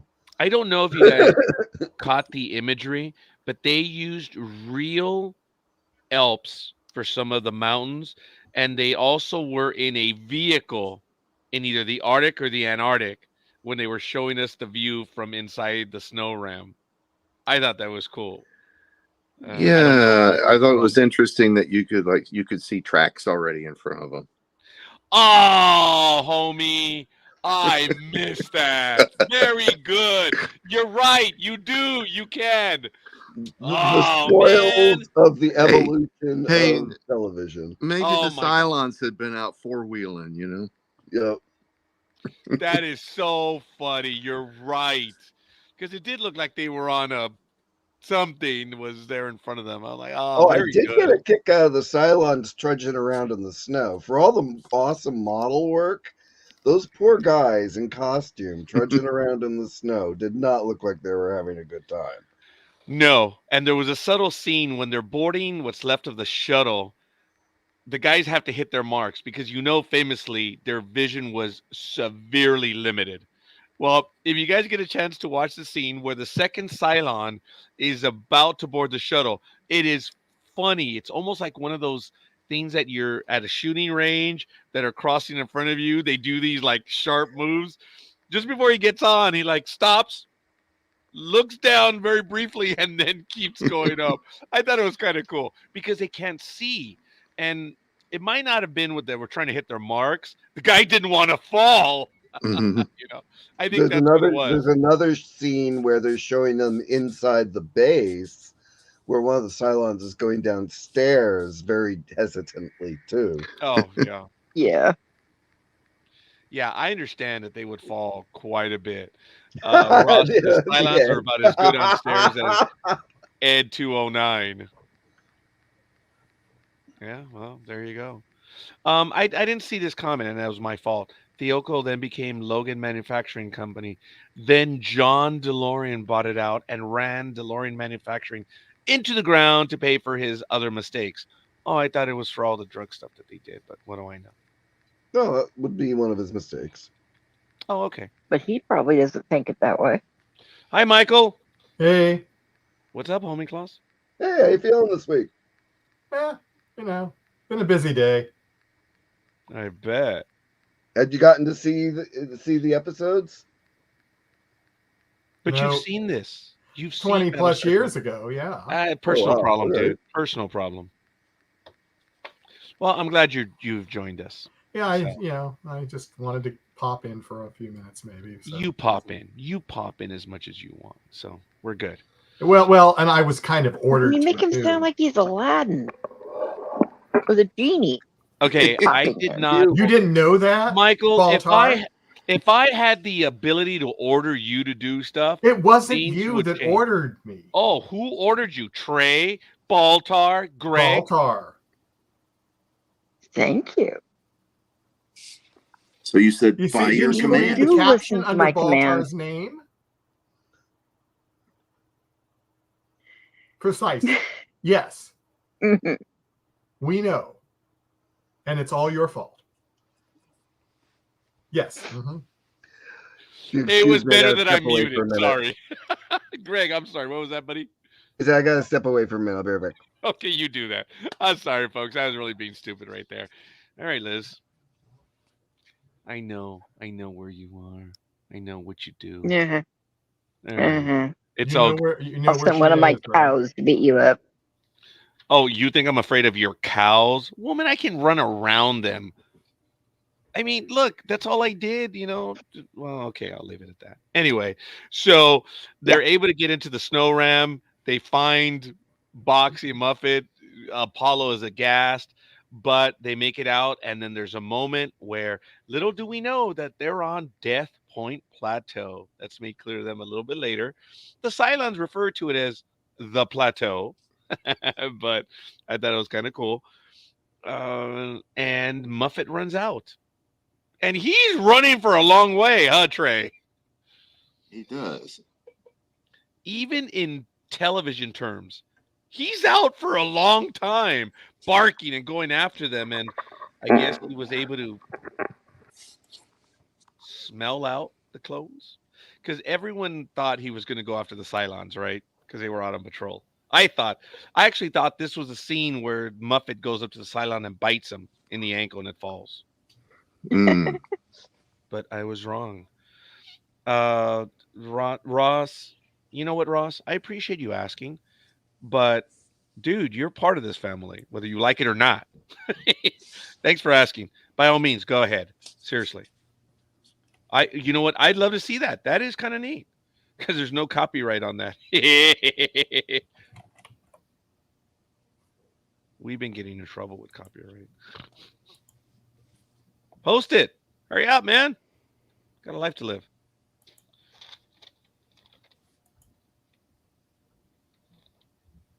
The Cylons find the shuttle, and on the backpack, there's an insignia on there, which I thought they were going to say colonial origin, but no, they say Battlestar Galactica. I was like, oh, very good. Yeah, I guess each ship had its own patch, right? Yeah, I guess so. Yeah. I thought it was funny when Kree's trying to be cool about it. He says, "Where are you from?" I'm from the Battlestar Columbia. He said, "Nah, it was destroyed at the whatever and such and such." Peace treaty. At what? Peace The peace conference. treaty. Yeah, peace conference. And then Kree's like, peace conference. Oh, yeah. Okay. Yes. That's right. I actually did not get the word that they said. Oh, okay. The gentleman who sent me the message said, go Starbucks, blasters away. That's funny. All right. I appreciate it. Thanks, buddy. Because he asked me. I'll be done in a bit, but what's a bit? So 2 hours. With you, we never know. Hours could seem like days. Days could seem like years.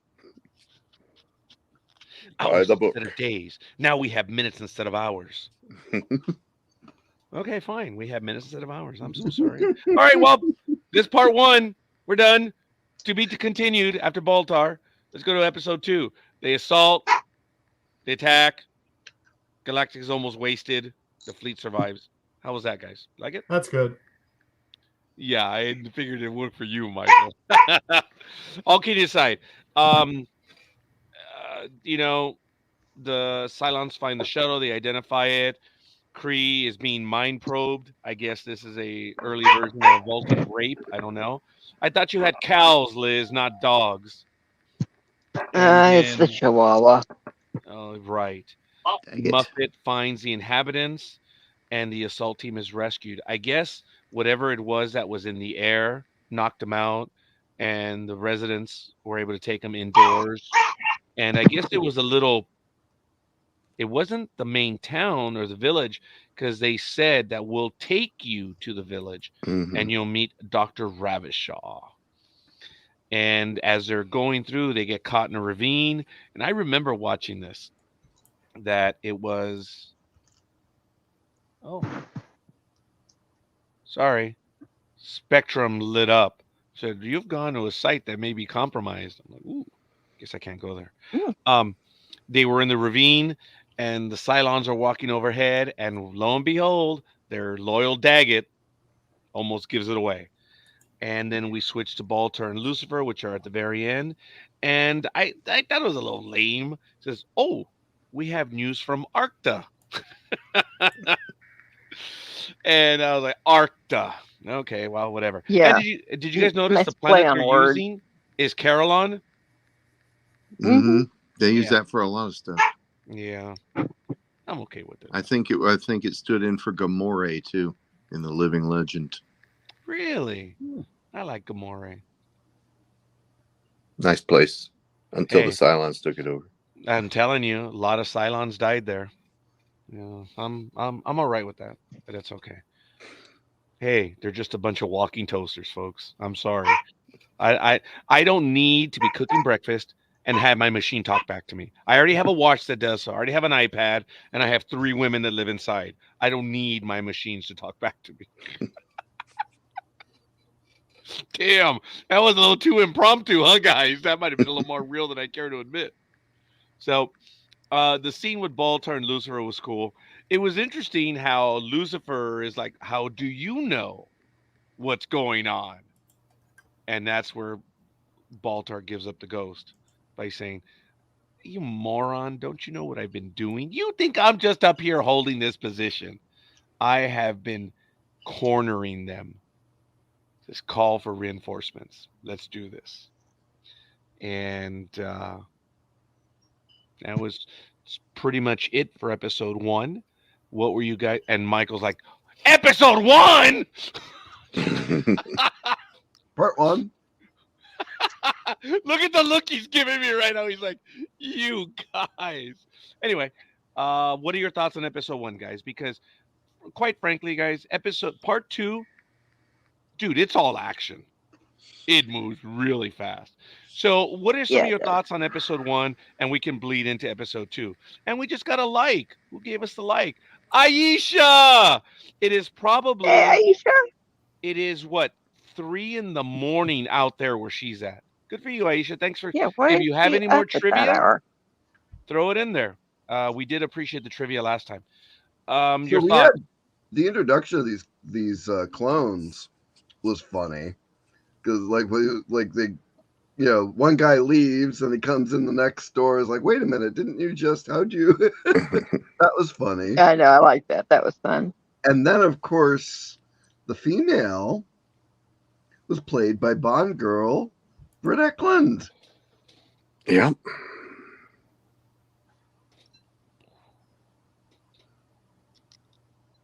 Oh my God, you're so right. That goes back to what we were talking about, folks, in other episodes.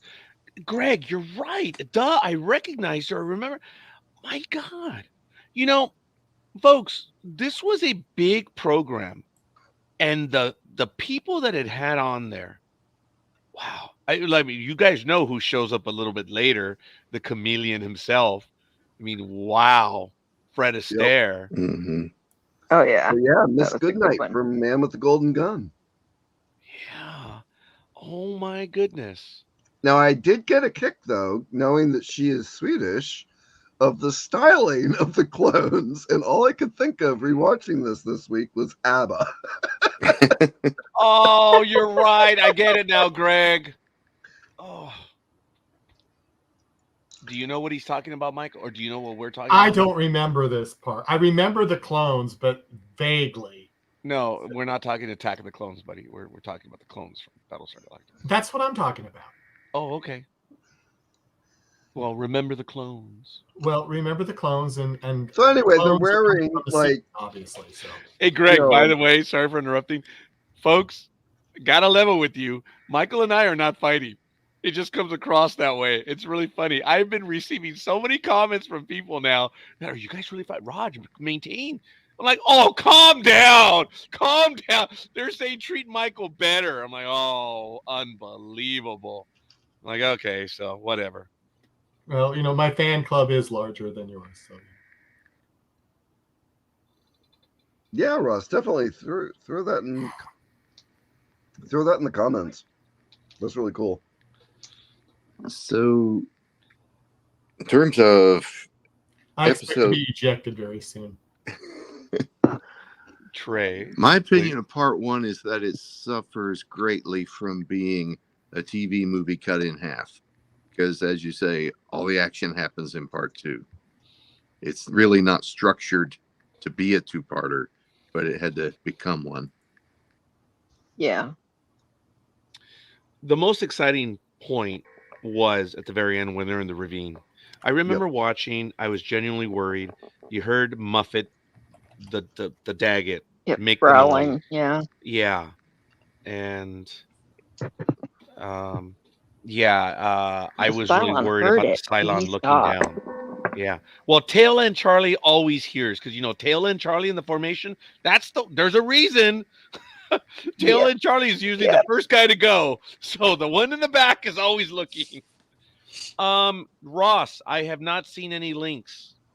Seriously, you say that links are in my previous comments.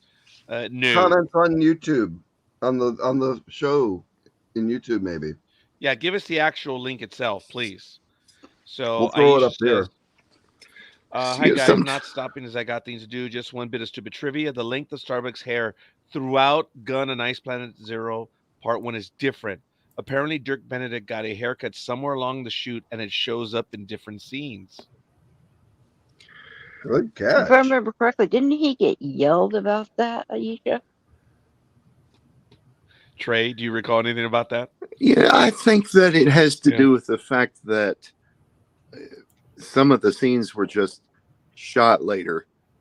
They did the initial shoot for the TV movie, and then some of the scenes, like, for example, the scene in the computer room with Jeff McKay was shot later after they went to series, because he has that line about the female Viper pilots.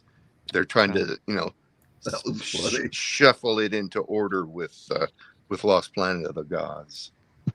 So that could probably account for some of the hair length difference. Okay. Yeah, that could be just time itself. Yeah.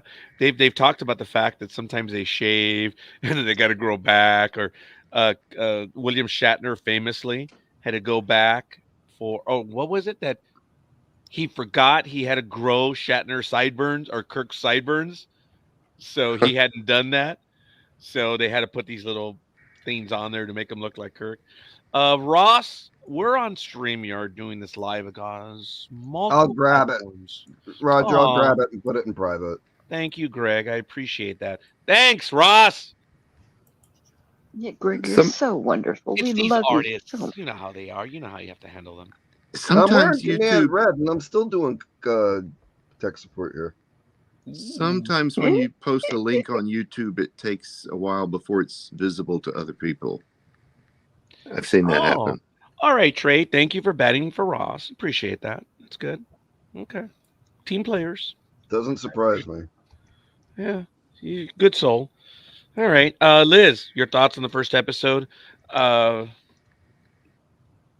I love the whole build up, the layering of some of the background stories, different things. The fact that actually two of the convicts hated each other, and the reason they hated each other is they were married. I mean, that was kind of a subtle subtext in there. I like I said, how we kind of saw Boxy's thinking a way to get in, so he can go see the snow, and then with everything happening, and then the freezing and the whole bit and the arguing, and at that point there was actually some ideas of, hey, you know what, we can go ahead and break away, but who cares whether the convoy gets taken out? Everybody will be dead and we can escape and find our way off this planet. And that's when the plot of that whole thing started to kind of gel. Mm-hmm. Yeah, she mentions that near the latter part of the episode. Yeah. You know what?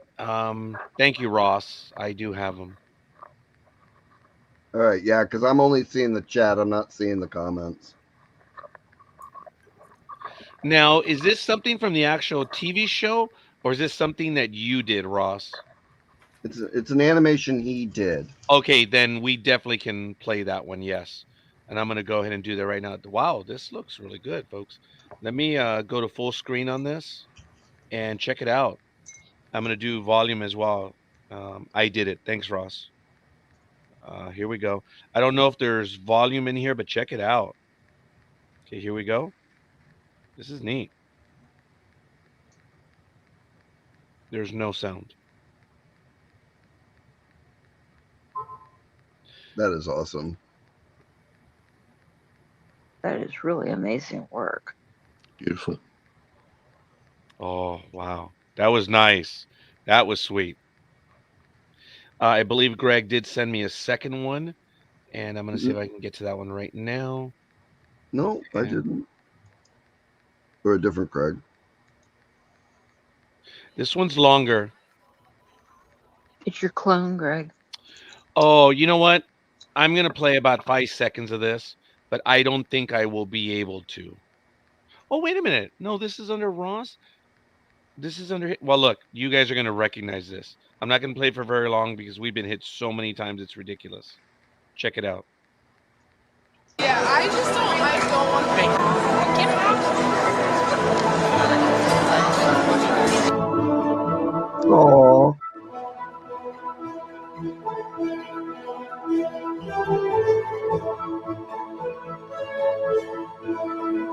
I wonder who that is in that colonial uniform on the right. Can't imagine who.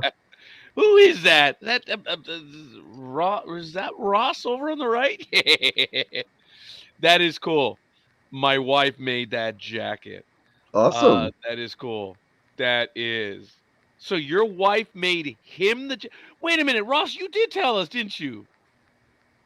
I think I remember you saying something about. That's a nice jacket, man. Oh, That is neat. And for me, it's like, oh man, seeing Richard Hatch again. I was lucky. Met him I in know. person. He was on the network I believe he was on with us 4 times. Folks, I'm scheduled for another one. I'm sorry? He was scheduled for another one with Jeff Truck. Yeah.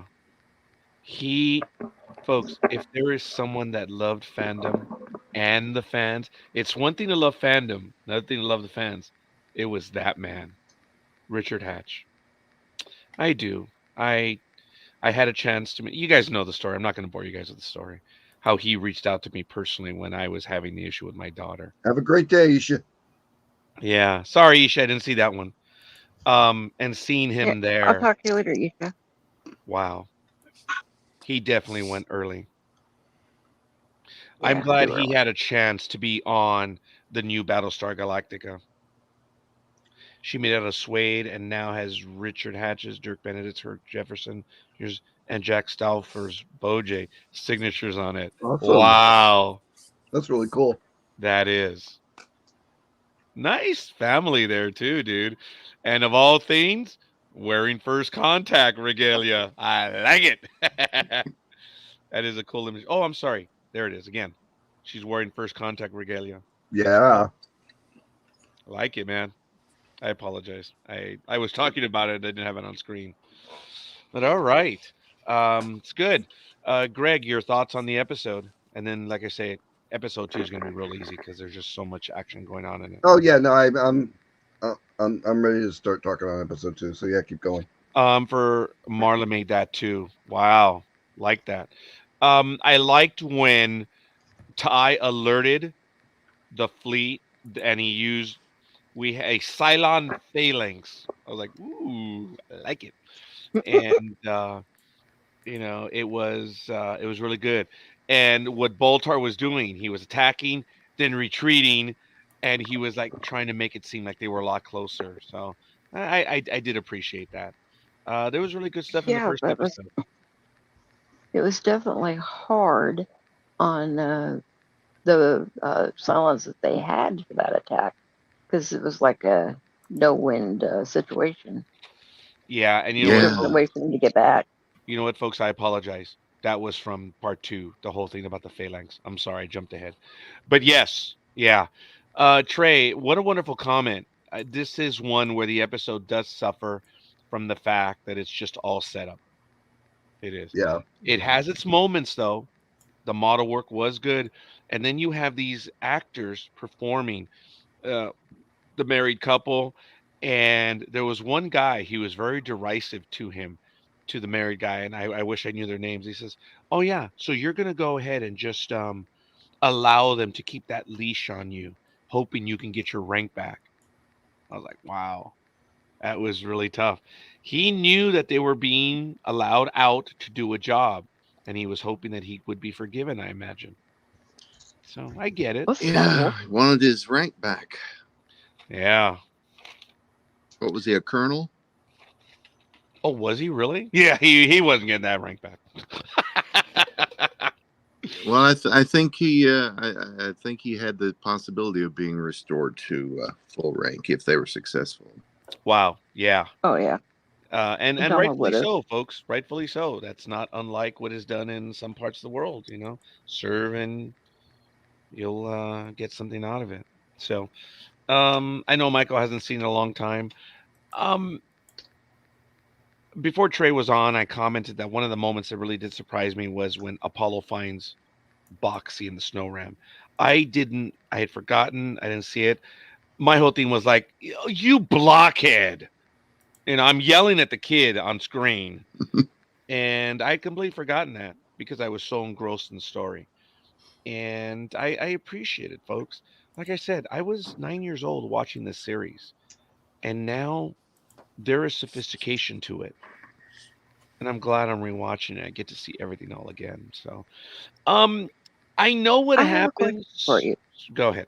Roger. I have a question for you. Actually, I have a question for the 9-year-old you. If you had have been like that with Boxy and never had seen snow and were still englamored by the whole, he's a little warrior, would you, as a 9-year-old boy, done what Boxy did? I probably would have not because I understand that what Apollo does is dangerous.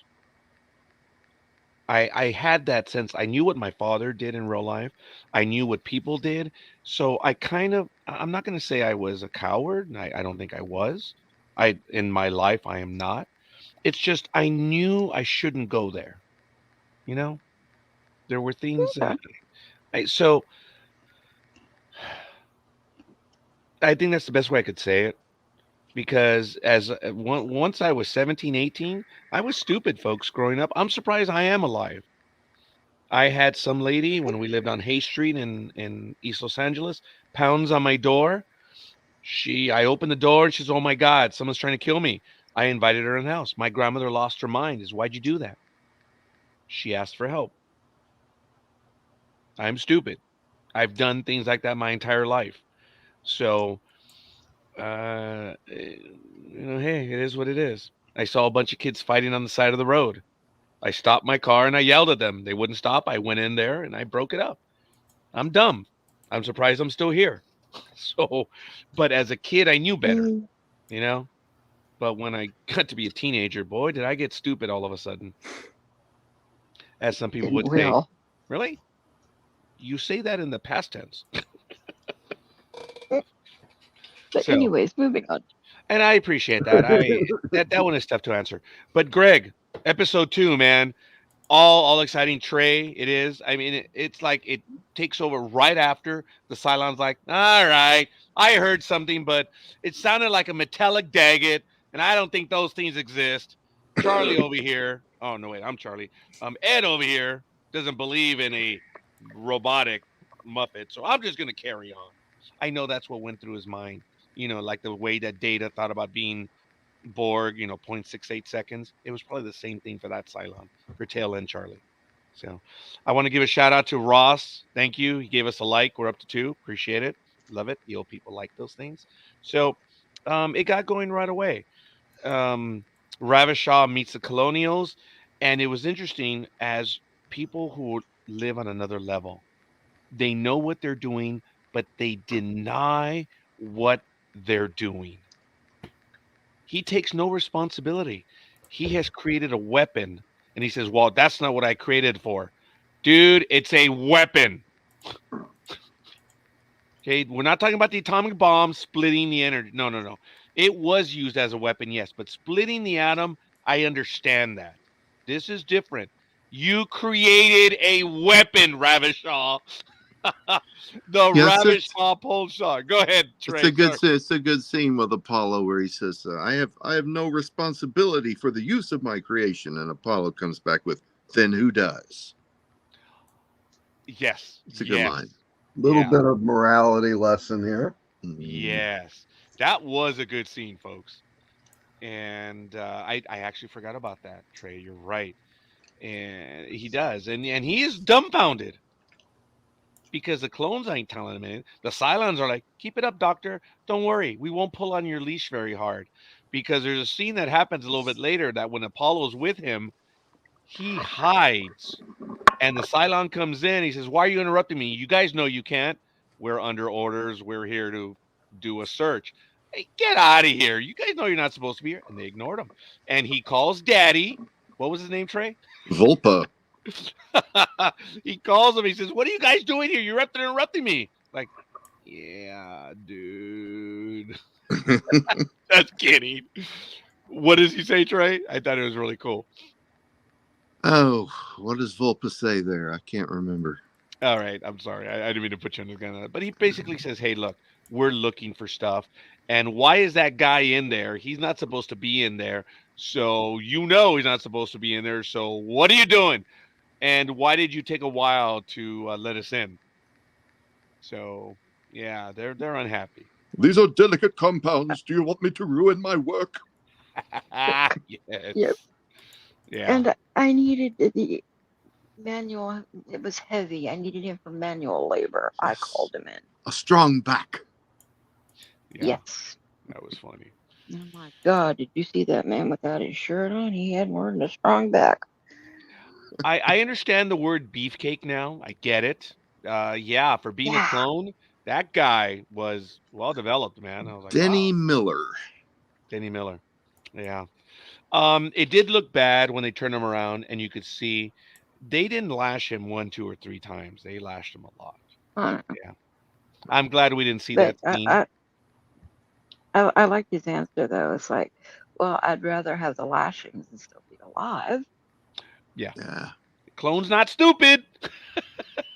So he doesn't know better. And they know something bigger is going on. And as a matter of fact, I'm not sure. Did it happen in part 1 where they're like, "Well, you guys can't do this, you can do that." And he says, "Well, we have solanite or whatever." And then all of a sudden they're like, "Hey, they got the stuff that can blow up that thing." Mhm. I'm like, all right. Yeah. Oh, surprise. You're a grandpa, Ravishar. Yes. Yeah. Because he said, "I don't know, but your kids are thinking and their kids are thinking, what? That's impossible." No, it is. There's another guy that thought like you. And nature finds a way. It always does. Is that the biggest cop out, folks? Nature always finds a way. Michael, is that a cop out? Is that a trope? Hell, it's a trope. Well, Right. I mean, I don't but- think they relied on that here. They relied more on Ravishal just not being successful in making them sterile. Yeah. Hey, you know what? Good for them. You know what? Hey, it's all right. Now we know the Cylons were looking for the Colonials, and then that's where he tell him your children are breeding, and he actually cannot handle that, which was really funny. And then we switch over to the Galactica, and that's where Ty said a Cylon phalanx is heading towards the fleet. It's like, I love that line. I don't know why. It was good. And Where did they get the clone clothes in children's sizes? I guess the clones were sewing them somewhere. Oh, they must have been. Well, they Yeah, had to I have guess clothes themselves. They must have made their own clothes. Cylons sure weren't making them for him, were they? Yeah. I don't know, Ross. Why did I just get a picture of a Cylon in a little apron with ruffles sitting beside a sewing machine and sewing something? That was Galactica 1980. Probably Gosh. was. Gosh. Right? We're not worthy, Michael. That was funny. If something came out of left field, that you know what, Michael, that was an 18-footer swish all net. You missed the 24-footer by Trey earlier. Oh man, that one was awesome. So Michael, I don't have a big microphone here. That's a mic drop for you, Mike. yeah, that was. Cylon clothes would have been silver shirt and black. Oh, been a silver shirt and a black skirt. Oh, I like that. That's an easy cosplay. Yeah. Yeah. Oof. Well, Okay, you hold got on. you got to cover up the fact Oh, that for the love of the God. Okay, costume there's the wasn't image. complete. Wow. Alrighty then. What better way than with a hassock? Yeah. So, Don't toss it to me. very good. Yeah, their clothes. It was all right. You know, it is what it is. Ravachol then explains, I guess he realizes what is going on, and he's like, okay, this is how you do it. But you have to understand there's a mountain full of Cylons, and the only way for you guys to do it is a simultaneous attack. So not only is he a scientist, creator, but the man is a military tactician, which is not too bad. He describes what's going to happen, and Apollo's like, all right, let's do it. Starbuck, you lead this, I do this, let's go. And before anything happens, one of them is caught. Do you remember his name?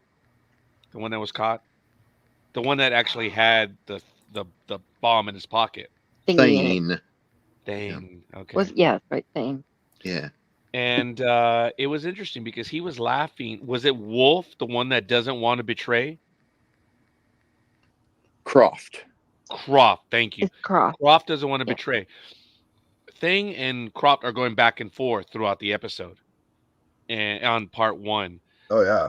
And it was interesting that when Thang's moment comes up, I mean, he BS's him. He's like, being, he's not going to sell him out, man. And he sets up the Cylons very well. I thought it was really funny. In that he got away with it. But I was surprised watching it that it happened. He said, hey, press that button and you'll get all the information you want. Line 10.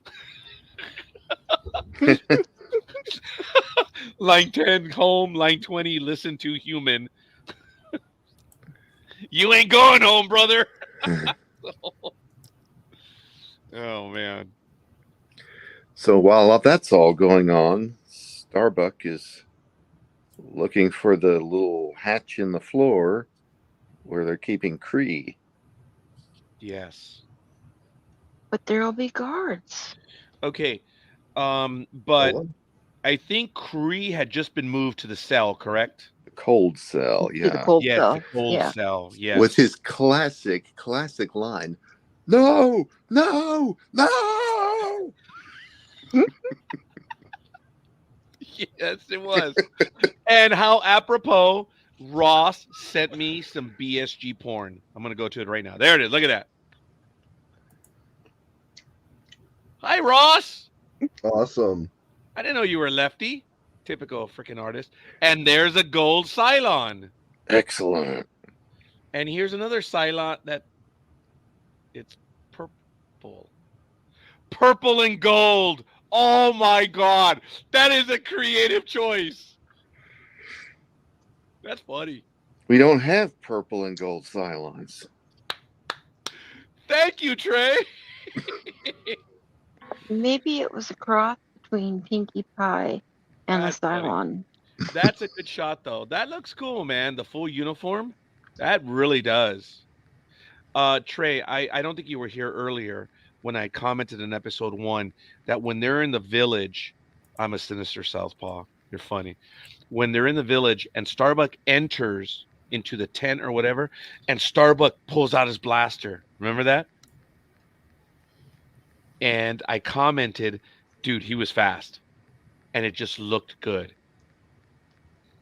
So at least Kree lasted longer than a red shirt on Star Trek. I don't know what that means. Ooh. If that is some derisive comment about a particular science Boo. fiction universe, Yeah. Ross, it's not like you play in that universe. Watch it, dude. He is in that universe. all Check the time. yourself. Check yourself, dude. Glass house, buddy. Glass house. I know. Hey, I work with Ross. I know. Yeah, you do, huh?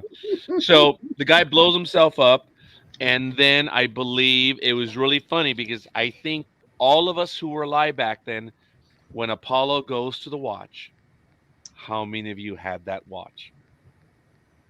I did. Did you have it? I can't remember if I did or I didn't. I think I did. Because it was a calculator watch. Because when he says, all right, guys, 200 centons before the Galactic has to move again. I don't know how they knew that, but whatever. They put in 200 centons. I thought that was cool. He was just doing the mathematical equation on the little watch there, but it was neat. I thought Yeah, it was kind of neat. I never had a watch with an LED display. I did have a TI 30 that looked a lot like that. I think we all had a TI 30, man. Glad That we're was a conventional calculator. That was a good calculator, man. The TI 30. hmm Isn't that the one they made for like 30 years, guys? Probably. I mean, what did it not do? It had logarithms and Uh-huh. everything.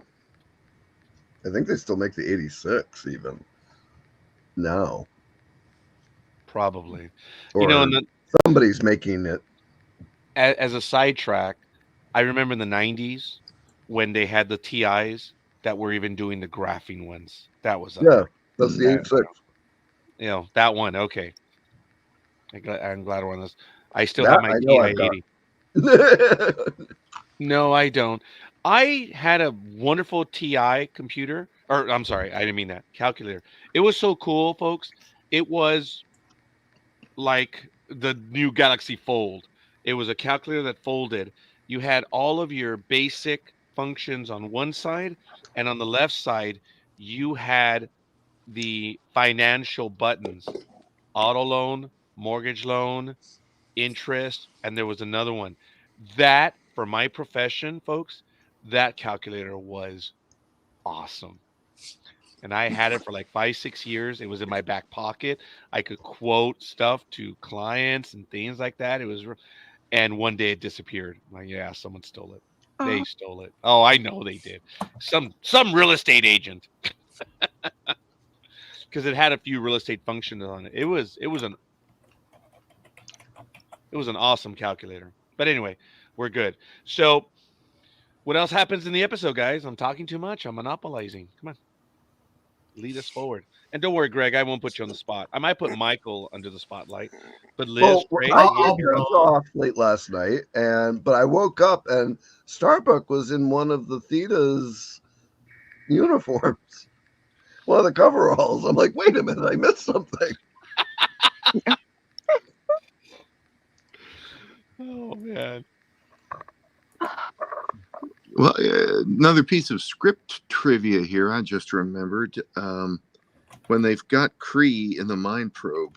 The script actually has a scene where the Cylons are looking at a screen with what's going through Kree's mind, and it turns out to be mostly just various images of different women on the Galactica, like Athena and Bree and whoever else they could get.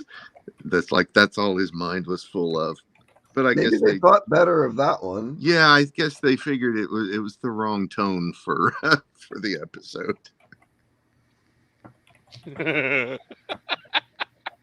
Sorry, it took a moment, Trey. I'm sorry. I like that. That was a 10-footer, Trey. I'm a casual basketball fan, but I don't know why. That was a good shot, buddy. That was a perimeter shot. I like it. Dude, your 24-footer earlier though was a massive one. All net, baby. And for those that are joining us late, you got to go back and listen to it. That it was all net, baby. Swish.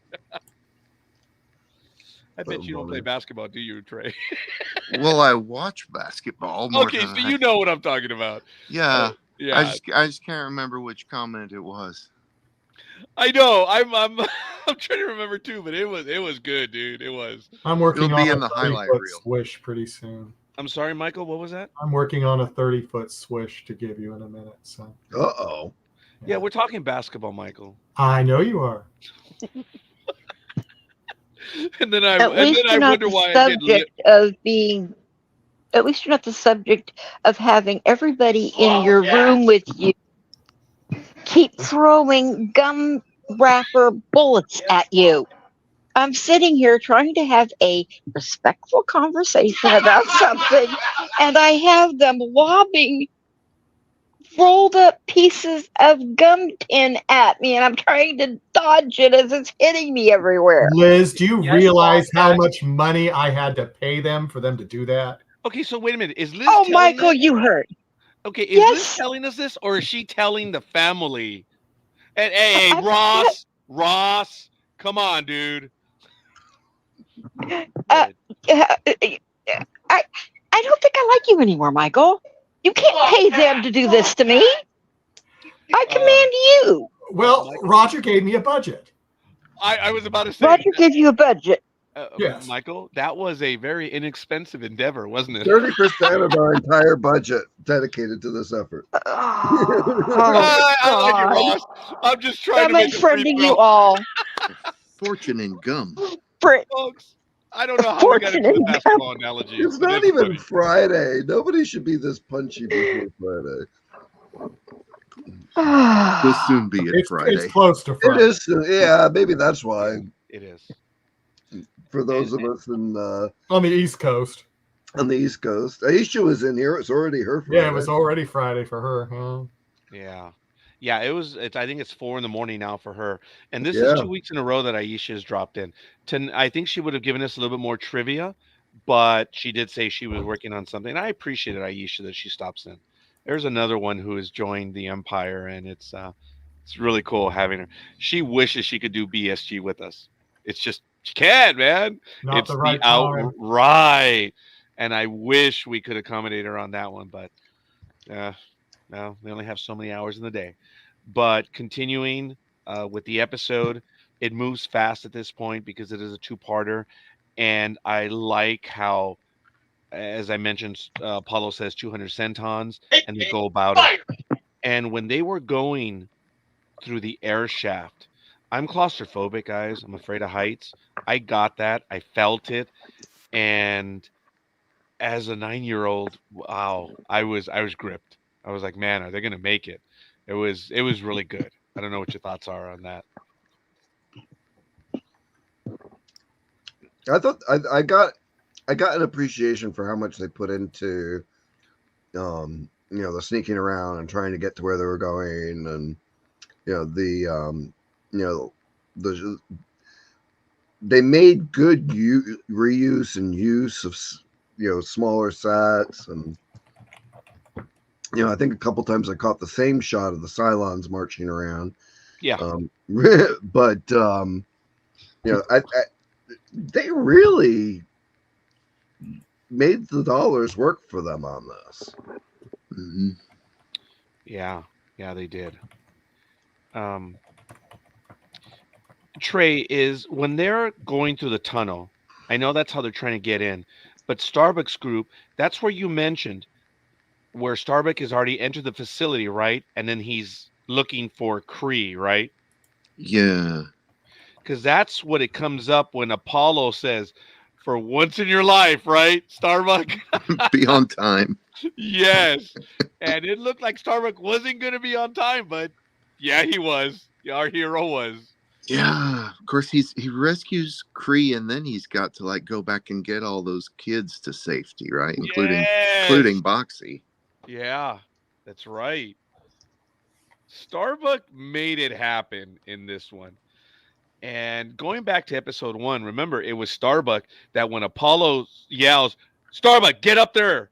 He knew what he had to do. He jumped up there, got that gun, and he started, he had his head on a swivel. Starbuck, was this a Starbuck episode? No, huh? But he had a lot to do in this two-parter. Starbuck did. Is he the hero of the episode? I kind of think it was a Starbuck episode because it was all about him, first losing Kree on the patrol. So I think it was centered around him predominantly. Yeah, if you had to call it an Apollo or a Starbuck, I'd go with Starbuck. Yeah, huh? If we had to, because this is an ensemble. Because Boomer has a lot to do too, guys. Yeah. As does Apollo as well. Apollo's taking on a Ravishah clearly. And guys, when you look at it, yes, the first part is weighed down by the second. It's kind of like what I said about the Phantom Menace. Don't beat me up about this, folks. But this was my comment about the Phantom Menace. When you watch it, it is weighed down by that which is to come. It knows what it is. And I'm not going to compare part one with the Phantom Menace, but Trey said it elegantly. It it was cut in half. Watching it together, it works. Watching it in two pieces, it actually kind of doesn't. So I remember watching it the first time, it was good and there was a nice resolution. But yeah, now looking at hindsight, yeah, you should watch this in one sitting. So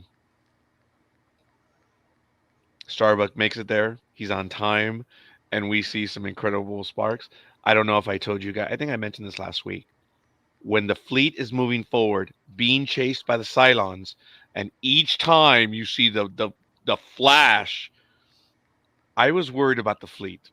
I was 9 years old. Greg, you were 10. Were you? I mean, did you think some of the ships were going to get hosed? Oh yeah, I definitely. didn't know if they were going to make it through. Well, Trey, I mean, in the beginning, in the part one, I mean, you know, they took out they took out those Vipers, and those were a lot smaller. yeah, that's right. Remember, they took out 3 Vipers within like 2-3 minutes, Yeah. and then they took out the Viper and the shuttle. Wait a minute. Wait, did they? But the Vipers and the shuttles were already in the line of fire for the gun. That's The right. fleet wasn't yet. They were getting closer and closer. That's right. That screen kept saying coming into range. Yep. Right. Yeah, And I because think when the remember, it Viper, almost slowed them down and then had them separate and then say at the last minute, okay, go as fast as you can, but keep a separate distance. Same thing as, people are on patrol. Don't all bunch up or the entire party's going to get taken out. Yeah. Separate so if we lose somebody, we're not going to lose more than we have to. Right. I think as a kid, I thought that they actually did blow up a couple of the ships in the fleet, and that's because they did an explosion effect. yeah, Now, I can see, now watching more closely, they didn't actually hit a ship, but maybe it hit a meteor or something and exploded. Trey, I had the same impression, and even more so that once the episode was over, I was unsure if they had lost any ships. Hmm. It's funny you would say that. I I had the same feeling. Yes. think there's a line in there somewhere where they confirmed that no ships were destroyed. Yeah. My heart was beating. Maybe that's why I was beating earlier because I knew we were going to get to part two. So sorry, had to put that one in there. As a 9-year-old, folks, I think I told this to Greg, Michael, and Baltar earlier, off air, that when I saw this one, I was wow. I was worried for the fleet, and every time they fired the gun, it was like wow, yeah. Way to go, Ross. I think they were bracketing shots like water splashes by a battleship. Yeah, I get it. It was good, man. But I remember before they take out the gun, there is a moment where you could see through the positive shield, while they didn't have the shield activated or anything, where there's one bolt that blasts and they all flinch on the bridge. Did you guys catch that? I thought that was cool. The I impression think they was actually it's did that. closer. Liz? Yeah, I think they did the flinching on the bridge twice. Okay, they did. I thought that was so well done. Because when they're filming, they're looking at a guy that says, Flash! Yeah. It looks good after the fact. So, I was really taken as I appreciate that episode. I like that one. It was good. I don't know what your thoughts are on the rest of the episode. Because it moved fast, man. It was really cool. what they did. And as you know, they go in there, they take out the Cylons, and they put the charges. And at the last second, we've all seen Galaxy Quest. It all counts down to one. So it was good.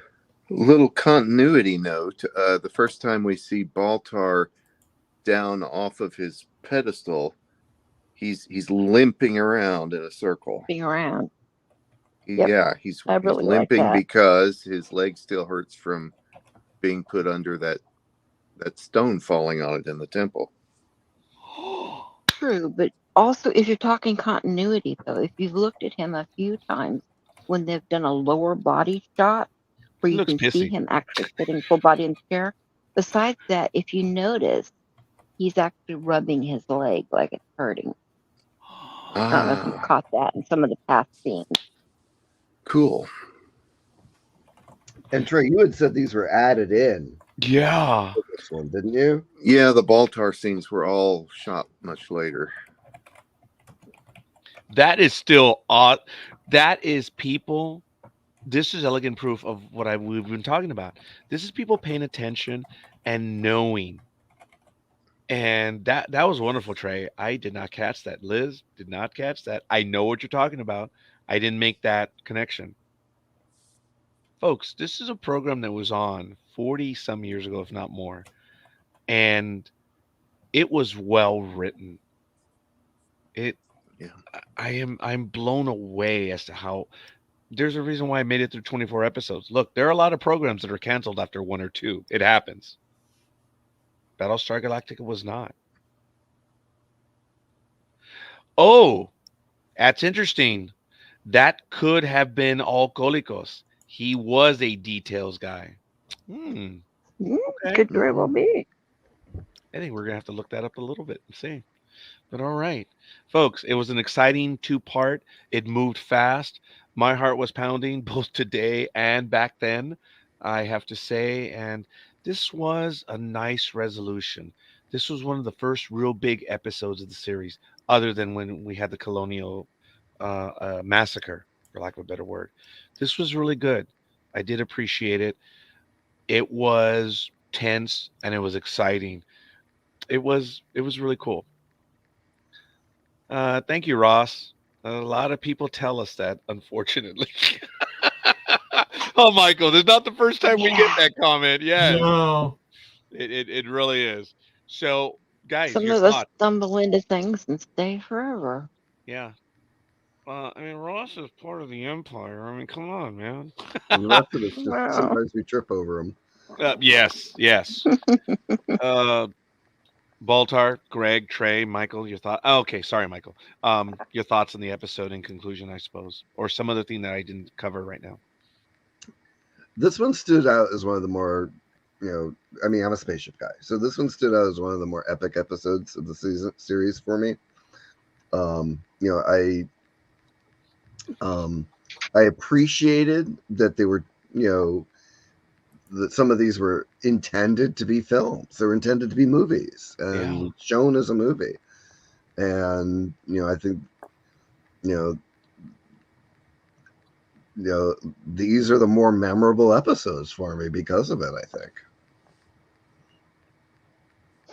hey, Greg, knowing the fact that you are a real, I wouldn't say geek with certain things as far as details and things like that, what did you think of that pulse gun as far as how they designed it and all? Well, I mean, something that powerful.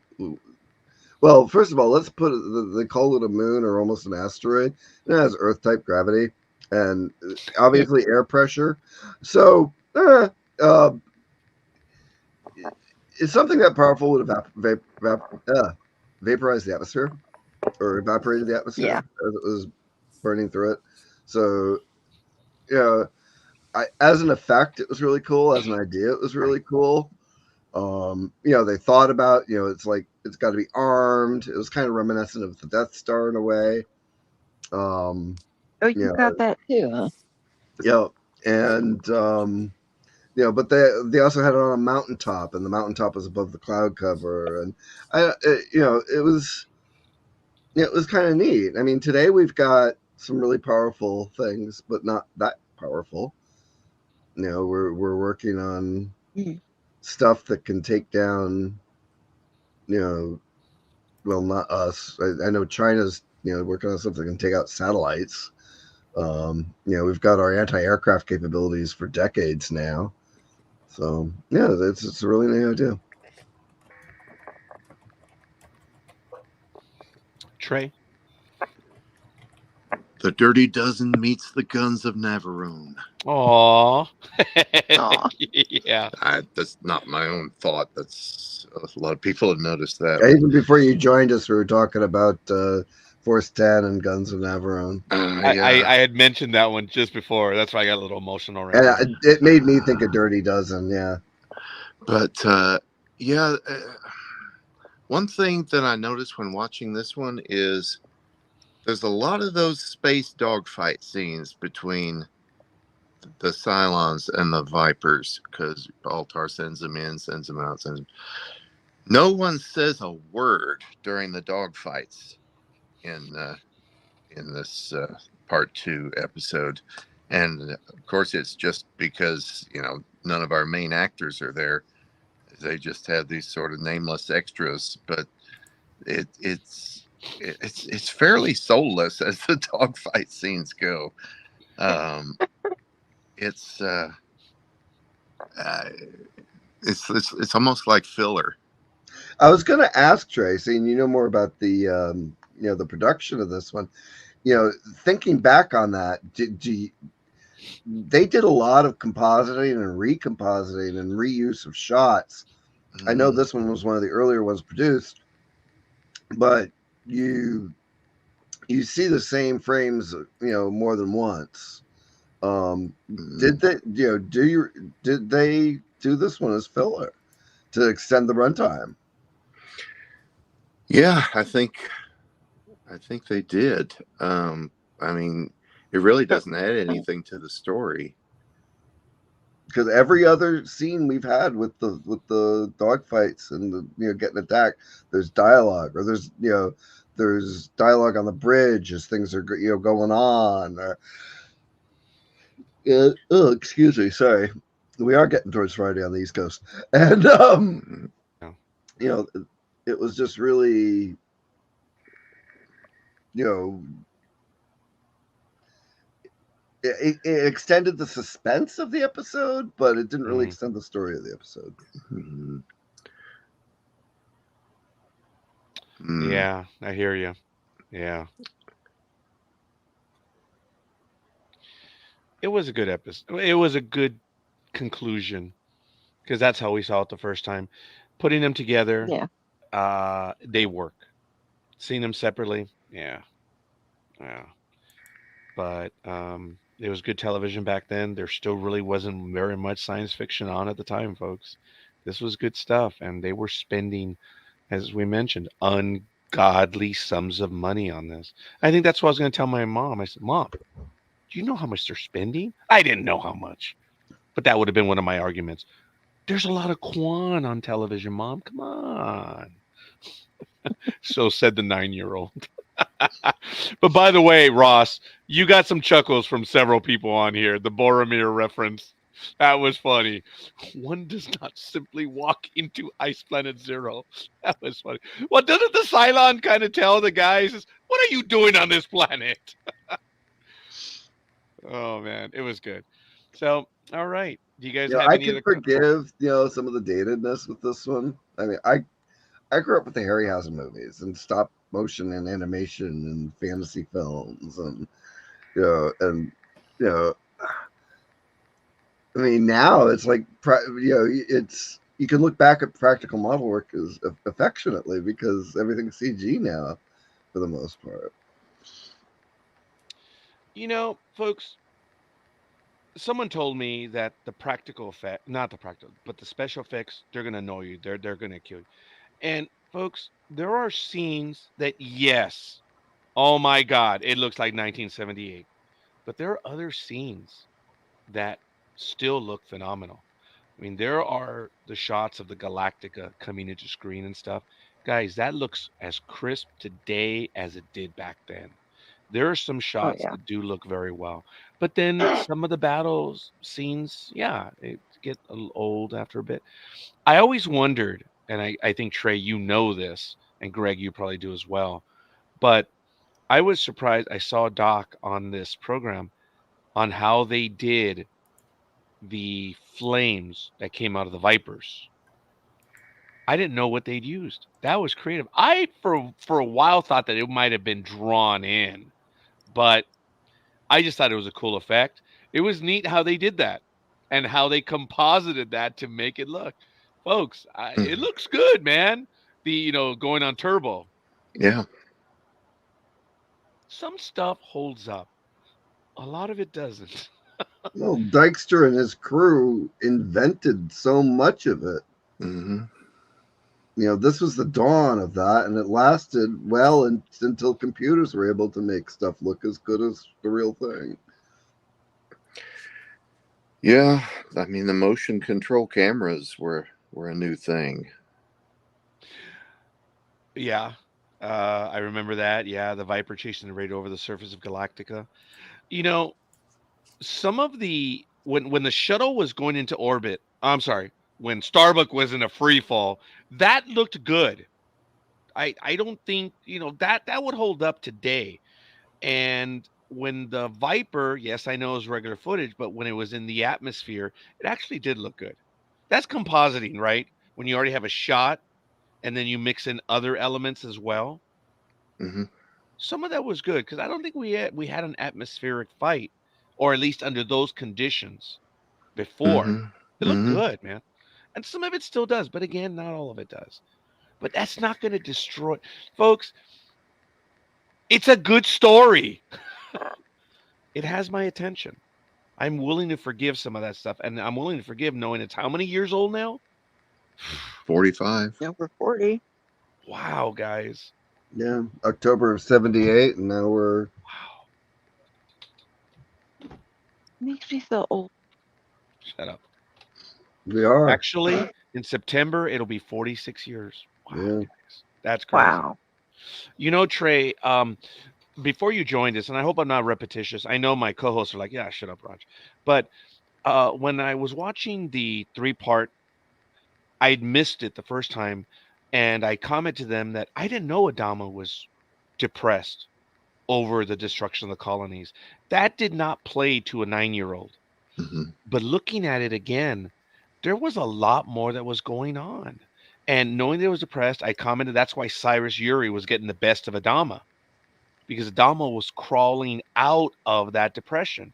And Cyrus Uri was just out maneuvering him everywhere. And then Adama came back and retook command, if you will. That Hmm. I didn't know that. The 9-year-old did not see that. That was good stuff back then. It's Yeah. good stuff Yeah. now. So I am a fan watching it the second time around, and I'm glad. I mean, I'd seen the episodes in rerun again, but it had been a long time. So, but all right, I'm just the affinity I have for this rewatch. I'm thrilled, and I'm so glad that you, Baltar, that you, Greg, you, Michael, and Trey were in this journey, and Ross in the chat room, Susie as well, and everyone else who has taken the time to comment. It is, and everyone else who's watching. We're stunned at the numbers. We're gratified. We're so thrilled that you're spending time with us. I haven't thanked the audience, but knowing that you guys are spending time, it's really neat. You guys should comment, send your ideas, because without getting too far ahead, I think we're at least going to get 2 episodes next week, and it's going to be the Magnificent Warriors and the Young Lords. So be careful what you wish for, Trey. I know. I'm sorry. Oh, Ross. That's who I meant. Because after that, we will be doing the Living Legend. And folks, I want to know right now, I will not be available on February 8th. I'm available next week, where we'll do those next 2 episodes, but I will not be available on the 8th. Did you guys want to proceed and do the Living Legend? I will not be there for that. I may be able to sneak in, but I don't think I am. So I I know think you should be there with us with Yeah, that. Are you Enjoy that. able to do the 15th? Yeah, I've already set aside that time. Okay. Yeah, if it's all right with you guys, maybe we're gonna take a day. See, but it irks me when because people watch and then you have a week off and you lose the audience, man. So that's why I We want to let everyone know. just post the episodes in advance, and then they'll know. So that's the We'll thing. put a Yeah. rerun Oh, I like that. up. Yeah, we will. Rewatch So, our review uh, of. Trey, that's good. You'll be able to join us next week, but then I guess we're gonna take a week off. Yeah, that should work fine. All right, I appreciate it. Maybe we should program 1 week a month off at least. You never know. That might not be a bad idea moving forward. But for right now, I am so looking forward to Living Legend. And folks, if I may, if you head on over to IMDb, you'll know what we're going to be covering. We are going to be covering next week the Magnificent Warriors and the Young Lords. And then the entire episode will be the Living Legend. And then it's going to throw us off a little bit. So we have to plan ahead. We only have one standalone in between Fire and Space, and then we have the incredible War of the Gods. Yeah, man. So I don't know how we're gonna do that, folks. We're gonna have to. Your suggestions.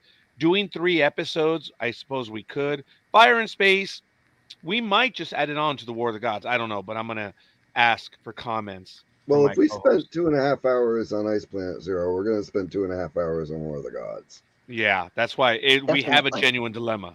Maybe we could do Fire in Space and some other topic to be named later. Oh, Ah, we That's a could good do just idea. as regularly. Trey, we could do a hardcore deep dive into the series, stuff that you've been providing. We can do up until that point. We can do like some trivia, things like that. And hey, that's a wonderful idea, young man. I appreciate that. That's a great idea. I think that'll work. So then the Fire in Space and whatever else. We'll just see what happens. Or it might be a surprise. Richard Hatch is Oh, not going to be on the Michael. network. That would be a trick. That would be. But Mm. all right, who knows, Michael? I know he's working on a lot of stuff. Some of it comes to pass, some of it doesn't. So then there you go. So then after that, folks, we would have the War of the Gods is one, Man with 9 Lives, and Murder on the Rising Star will probably be another one. And then you'll have Greetings from Earth, and then probably Baltar's Escape. Then you have Experiment in Terra, Take the Celestra, and we're probably going to end with the Hand of God. Yeah, that might be its own standalone as well. Who knows? We'll see. But I know we're getting 2 episodes in per episode. There's just a lot to talk about. So we'll see. But that's what we're looking at. We are going to review Galactica 1980. But I swear to you, folks, I think we're going to do Galactica 1980 in one episode. Are you a fan of Galactica 1980, Trey? I am a fan of the last episode of Galactica 1980. It was the last episode, wasn't it? Mm-hmm. Yep. I Too little, remember too watching late. that episode, man. That was awesome. Mm-hmm. It's what could have been, right? Yeah. That was a wonderful story, folks. And we're teasing. If you're a Battlestar Galactica fan, you know what we're talking about. But that was it was a funny episode, and it was a dramatic episode. It was fun. I can't wait till we get to you know what? We actually might spend time on that episode. That might be its own standalone, huh, guys? Because there is So there like is a the lot of first 9 episodes and then the last one by itself. we might do that, yes. So we'll see. We'll play it by ear. If you have any suggestions, we'd love to hear it. But other than that, folks, we're now through easily 1/3 through the series. And it's been absolutely wonderful. For those who believed that life began out there, we know it did. Battlestar Galactica is a lot of fun. All right. Last thoughts, comments. Otherwise, we are out of here, folks. Michael, is there anything? We got a guest Monday, which I'm excited about. Thanks, Rob. Eric Pierpoint from several Alien Nation. Alien Nation, but several series of Star Trek that he played characters in. So I'm very True. excited that we got him. He was in Parks and Recreation for a couple episodes, I believe. And so we, we're happy to have him. That will be 9 p.m. Eastern, 6 p.m. Pacific time on Monday, the 29th of January. Wow. All right. Trey, do you have any comment? Ross, thanks, buddy. We'll see you next week, hopefully. Have a good night. Trey, anything? Fleeing from the Cylon tyranny, the last Battlestar, Galactica, etc. Damn, I should have gone to you last. That was good. I should have gone to you last. I'll finish. Go to me last, and I'll finish it. That's funny. All right, we will do that. Liz. No, I just had a question I wanted to ask Michael, but we can do that off air. Okay, we'll do that. Okay, Greg, go. Yeah, I was just looking to see what watch it was, and here's an HP digital calculator watch from the '77 on eBay for $3,300. It's close. It's not the exact same one, but it's close. Wow, that's crazy. I did put, and it's $3,350 or best offer. Wow, that's Well, I crazy. didn't look at it very long on eBay, other than to send you the link, but I thought that was cool. That's a Hewlett Packard. And it has the CSR on the right, and the numbers and the operations aren't in the same configuration as the one that's on there. But it's the only one I could find that had the tiny 7-segment display instead of the beginning of the use of LCD. That is still cool. Talk about taking us back, man. That's nice. All right. So, Too bad I don't have 3,000 qubits. yeah. Mhm.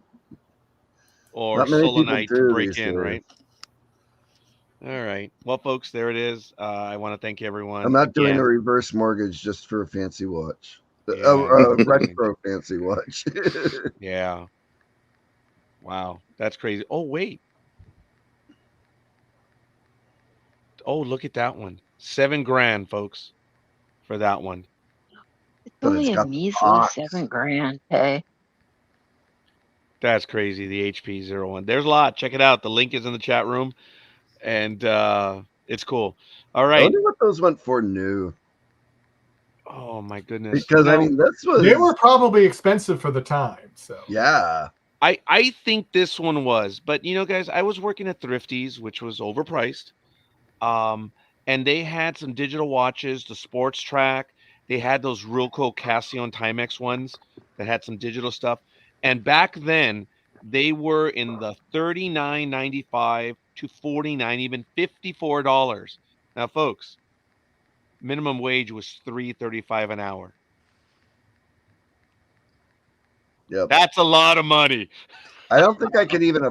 I don't think like the Casio calculator watches I remember were later, like in the 80s. Yeah. Oh, yeah. You know what? You're right. Yeah, because yeah, you know what? That was a lot back then. That's crazy. Because that's why I looked it up. I'm like, wait, 78 calculator watch? What? Wow. I just thought they had the regular watches that we as kids were able to buy in the candy drives and stuff like that, but I guess I was wrong. Huh. Yeah, there's a lot more to those watches. Now we know why they spend $1 million per episode. So there it is. That's Baltar down there. That's Admiral Greg over there. That's Michael Day. And Trey, would you take us out? Leads a ragtag fugitive fleet on a lonely quest, a shining planet known as Earth.